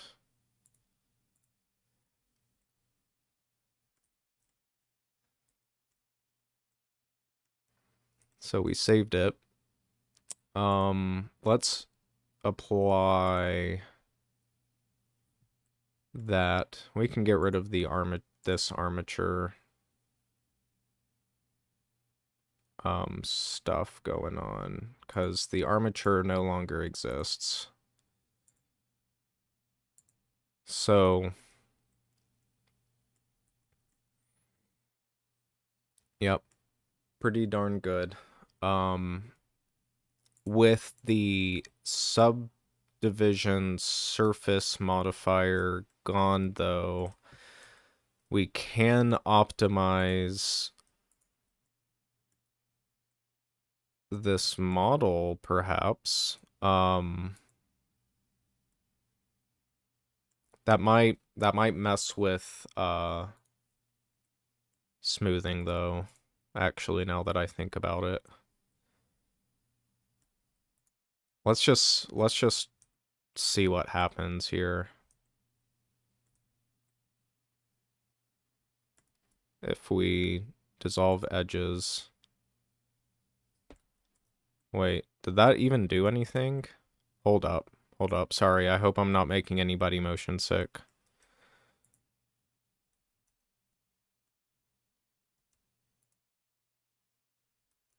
I'm trying to see what this is doing exactly, and I don't think it's going to be that big of an issue if we get rid of these edges. And that's going to save on our model quite a bit. I think that's fine if we get rid of those edges.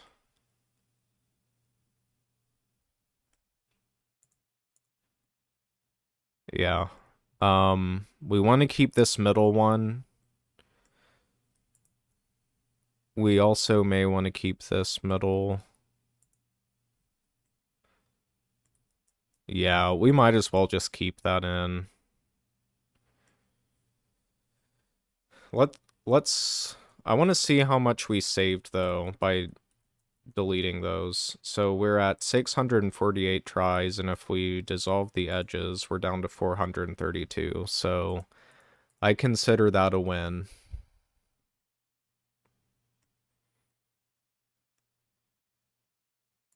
So I'm liking this.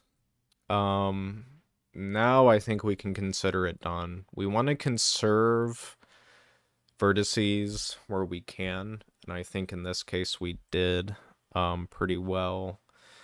We might also want to delete this edge, because this is going to be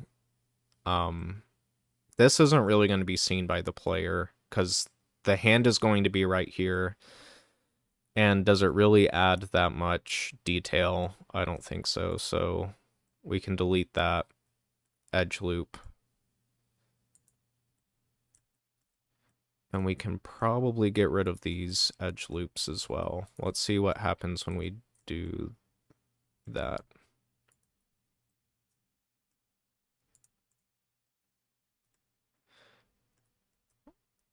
Let's do this.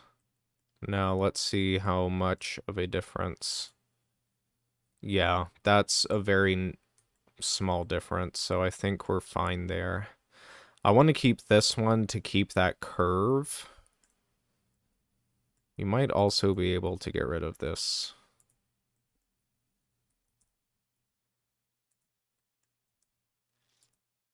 Yeah, you can get rid of that one. I want to keep the edges around the curve of the crowbar. That's going to be it's going to be important to keep those. Can also probably get rid of this one.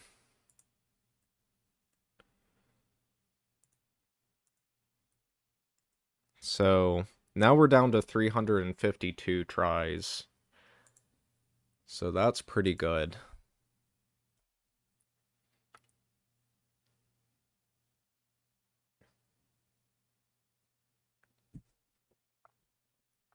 Want to optimize this model as much as possible. So I'll save.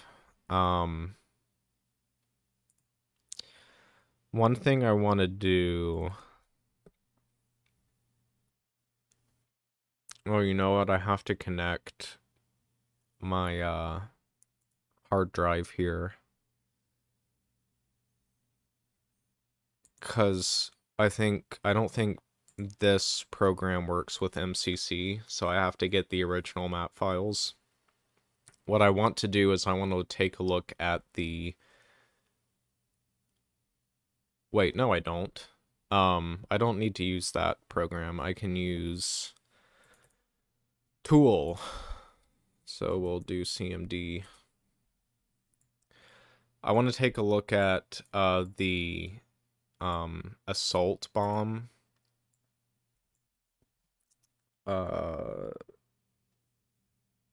thing to kind of see where it's the root bone is positioned.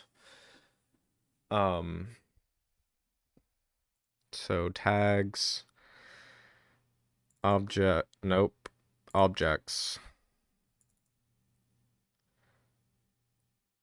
weapons, multiplayer, assault bomb. I want to look at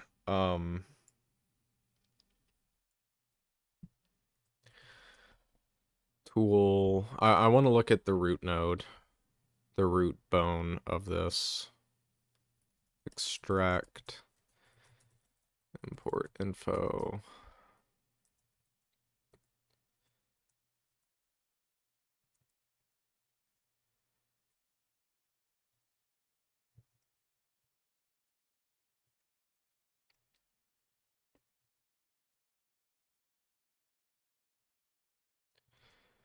And I'm just going to get the render model.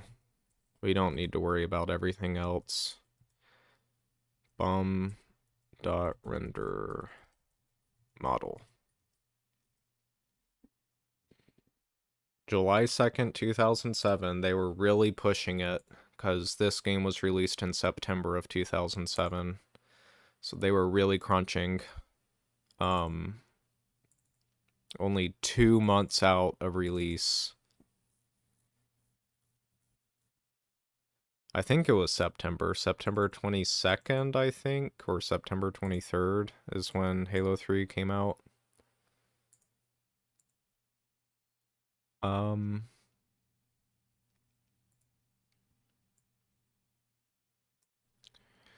Okay.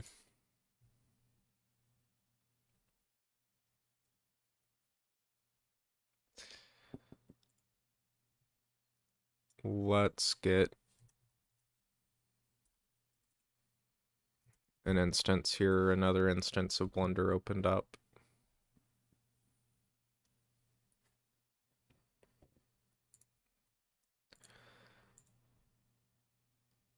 Import that JMS.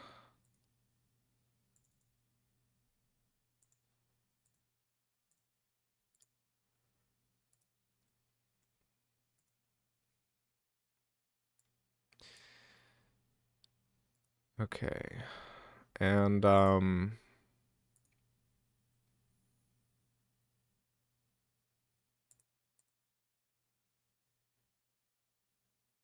What am I doing? I'm looking for in front. So, kind of what I was expecting. The bone's kind of in the middle, so that's fine. Um, one thing that does kind of confuse me is you have these other nodes which are clearly inverse kinematic points, but how that works into the how that kind of all fits together and how the IK nodes work is something that I don't fully understand.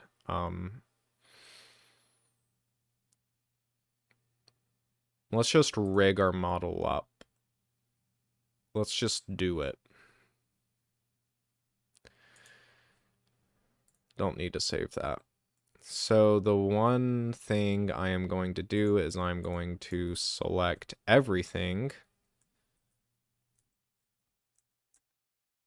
and move the origin point about to where the handle is. Okay, so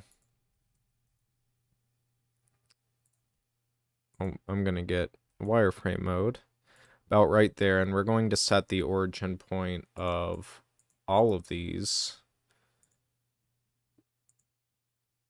to the 3D cursor.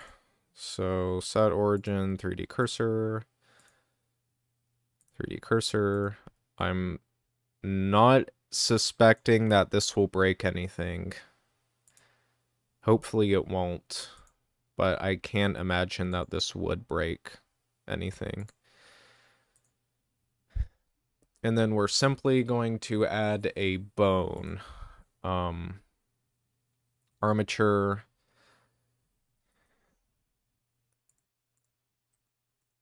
And I think that this is rotated by, I don't think it really matters, but we're going to rotate it by 90 degrees on the x-axis.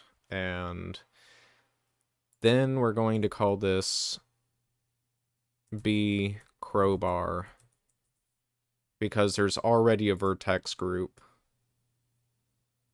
So when we assign our new models, it'll all work. All work nice. Let's call this armature crowbar.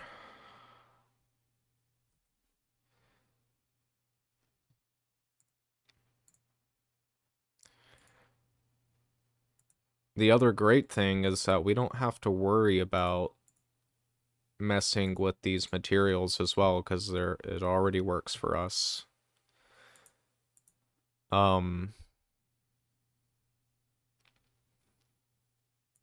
Now we can parent. Control P, armature deform.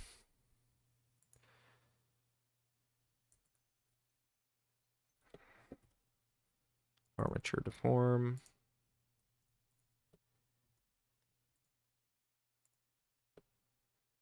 Oops.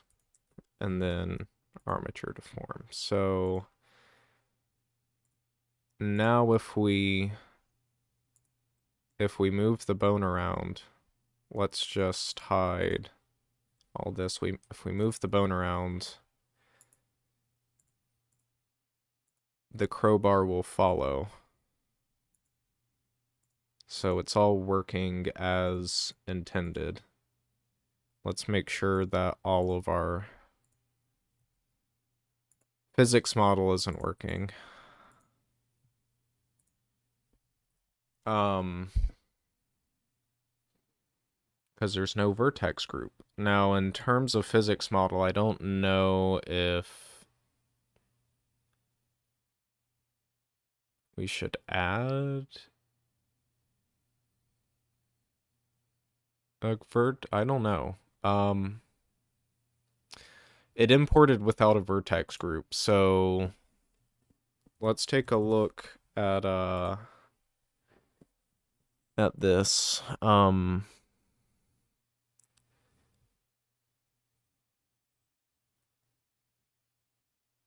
Halo 3 physics model JMS partial support.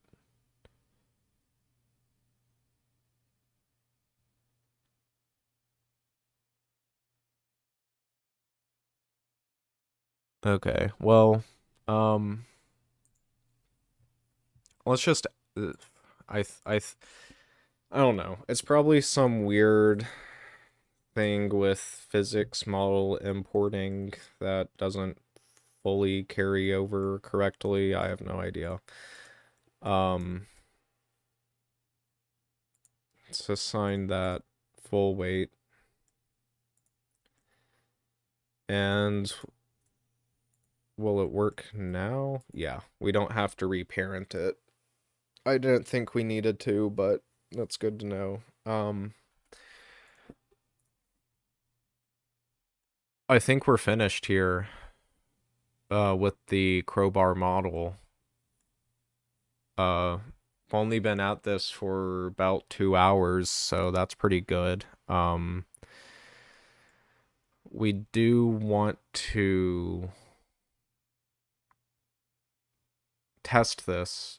We want to export all of these new all this new stuff though. So save one more time. Let's export JMS. I think it will be okay if we wait. Let's make sure. So we don't need our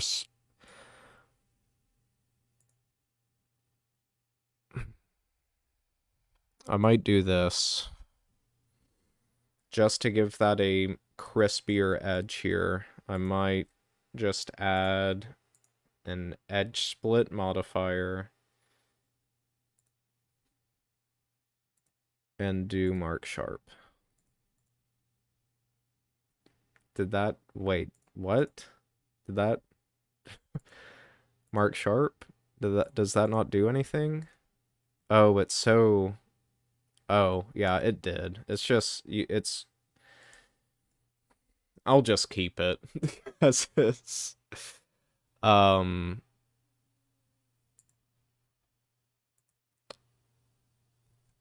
So JMS, we want to apply modifiers, edge split and everything. I think we can bulk export this because it'll export render geometry, collision geometry, and physics geometry. So one thing it might not do is the first person. So let's export and let's just see how it exported. Crowbar weapon.jms. Okay, so I'm guessing it didn't do the first person separately. So let's just test it. Let's just see. And if it didn't do it, then it's fine. We can just export it separately.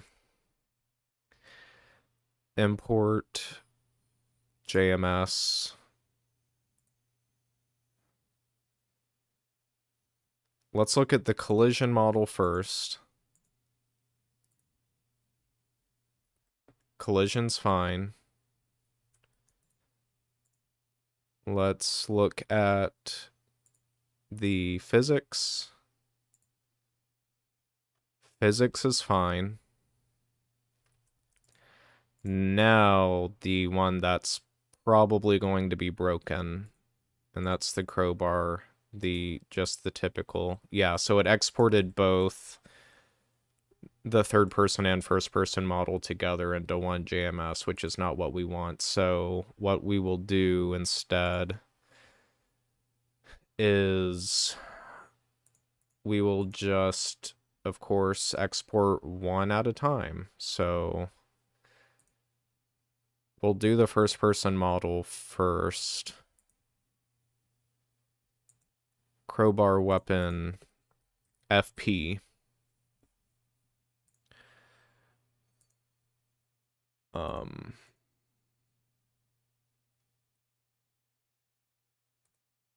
And then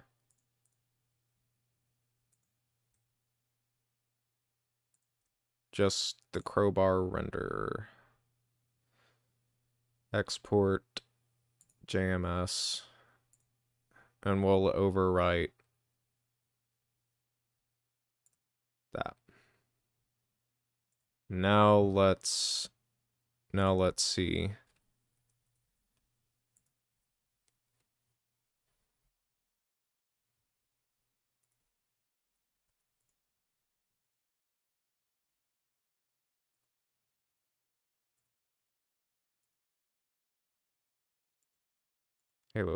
Wait a minute.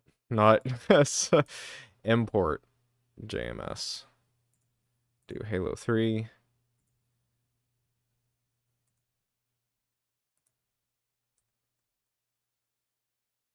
That looks good.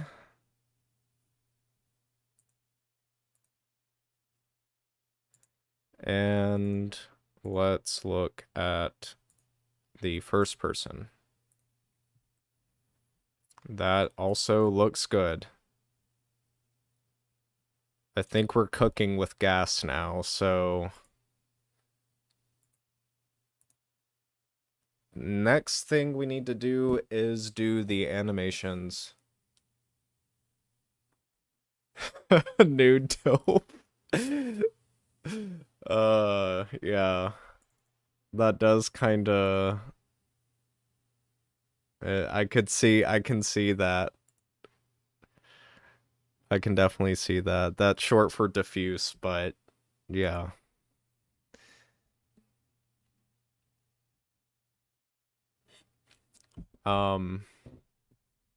So we might wrap up here in a couple minutes because it's 11:30 where I am, but we'll set up for next time. I'll probably stream tomorrow as well. So what we need to do is we need to get so we can get ready to animate. We'll get the first person arms. I didn't think about this, but we'll also need to do elite animations as well. I kind of forgot about that. So we'll get both the elite and the Spartan arms. So, I think that's under objects, characters. Dervish is elite. I know it says elite, but Dervish has the first person elite animations. Master Chief, FP. So we want to get the FP render model. So we'll do tool, extract, import info, tags, objects, characters, Master Chief,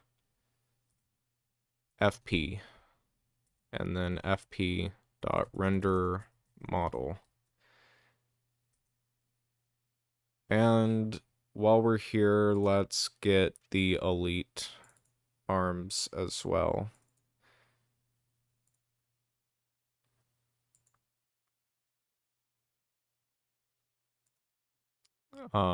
Oops. Wait. I did. Hold up. Wait a second. The elite does have FP arms. Let me take a look at Gorilla really quick. Gorilla will help us in understanding what's happening here. I would not expect the Dervish to be any different from elite, but maybe it is.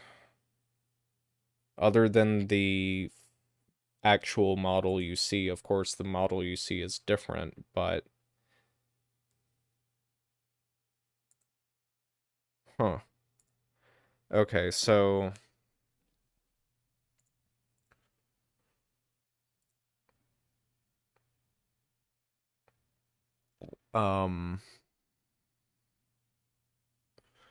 What we need to do is we need to look at just any typical weapons. So let's look at a assault rifle. And let's take a look at FP assault rifle.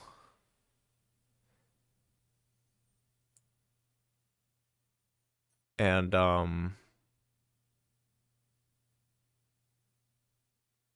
there should be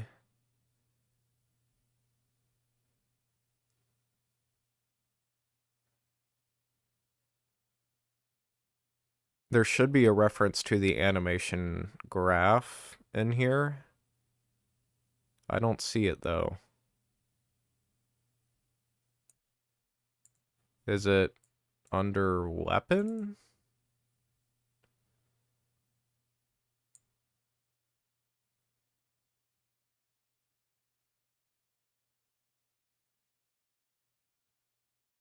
Wait, what's attachments really quick?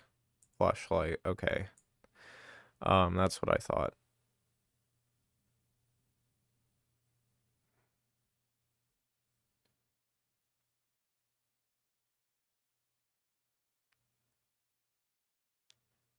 Okay, first person. There's Master Chief and there's Dervish. So I don't think we have to worry about the elite arms. I imagine the Dervish and the elite arms are the exact same in terms of bone structure, so it probably doesn't matter. It's probably just the polygons that are a little different, but the deformation groups are probably the same.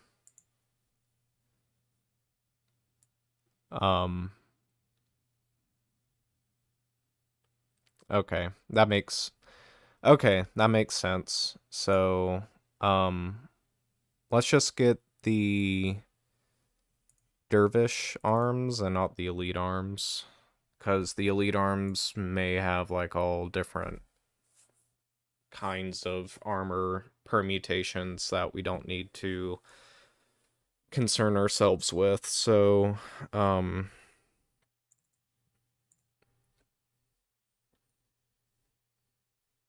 do the same command, but with Dervish instead of Master Chief.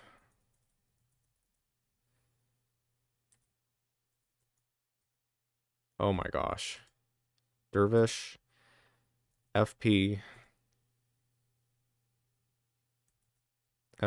dot render model. But why is it FP and not FP arms? We'll see. It'll probably, yeah, say, okay, so it is dervish FP arms.jms. I wonder if we do the elite arms, if it would just do dervish FP arms, but whatever, I'm not gonna worry about it. If something breaks because we didn't do the elite arms, then we can just do the elite arms later.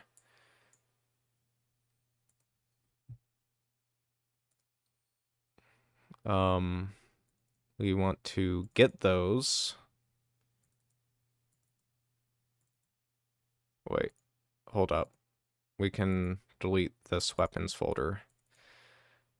Character,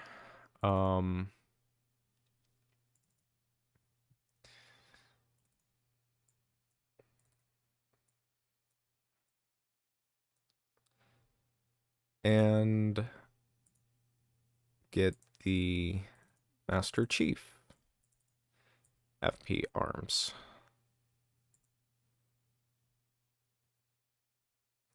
And I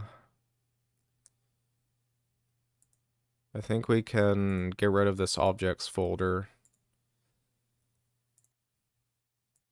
And the last thing I'll do tonight is just set it up for tomorrow. So we'll make an animations folder. Let's do Crowbar animations. So when I'm in subfolders, I know which subfolder I'm in without having to look at the parent folder.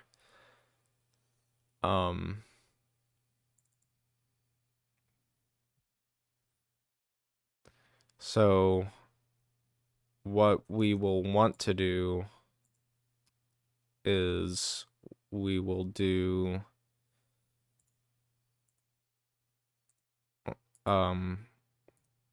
let's do Crowbar Spartan animations and then Crowbar Elite animations.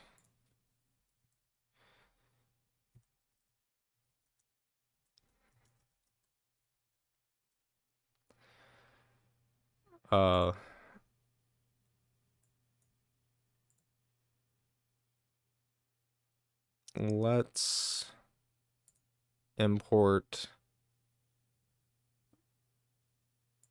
the FP arms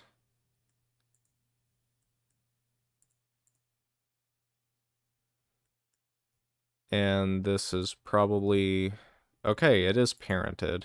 For some reason I didn't think it was going to be parented correctly, and I don't know why. Oh, wait, I know. I was thinking of importing animations, not making animations. Let's get rid of all of these nodes. They're just going to be in our way. And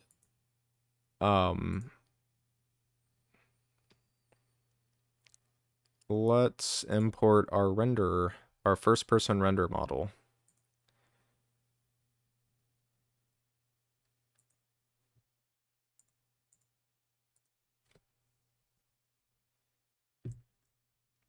Oh no, it's backwards.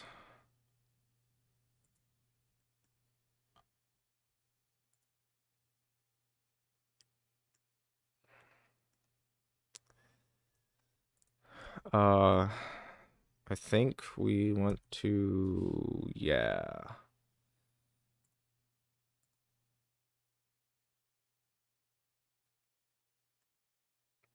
Now, oh geez. Where's our bone? There's our bone. B crowbar. We want to make that a...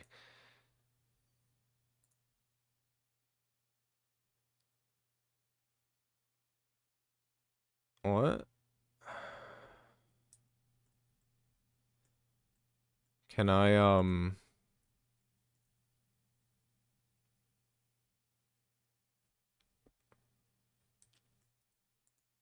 Okay, there's right hand.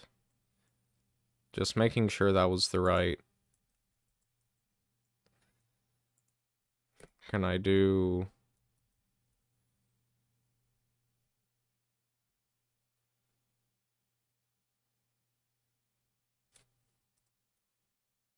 What?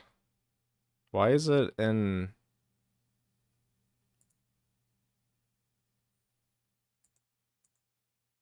Oh, because I'm in pose mode, not edit mode. Duh.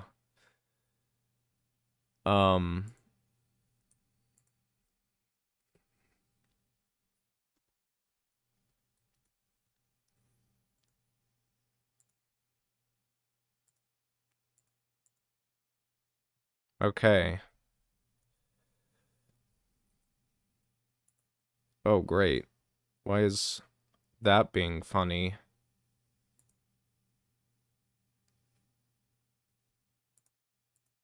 Oh, duh. Again, because I need a parent.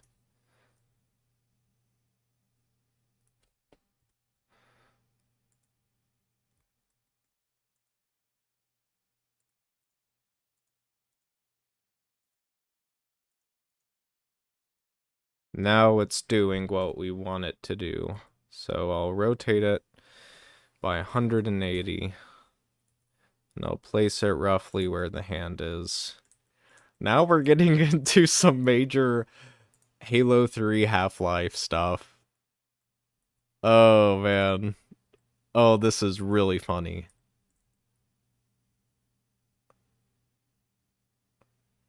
I'm also gonna have to figure out how to do the dual wield animations as well. We'll save as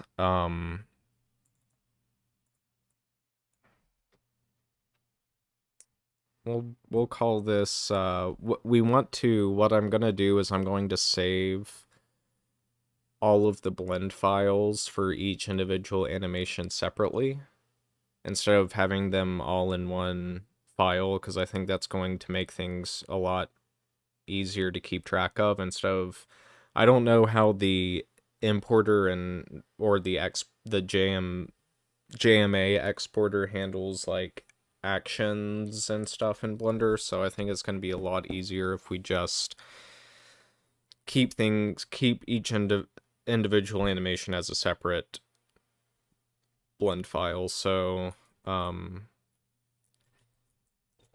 Spartan Crowbar FP base or base FP. Wow, this is something.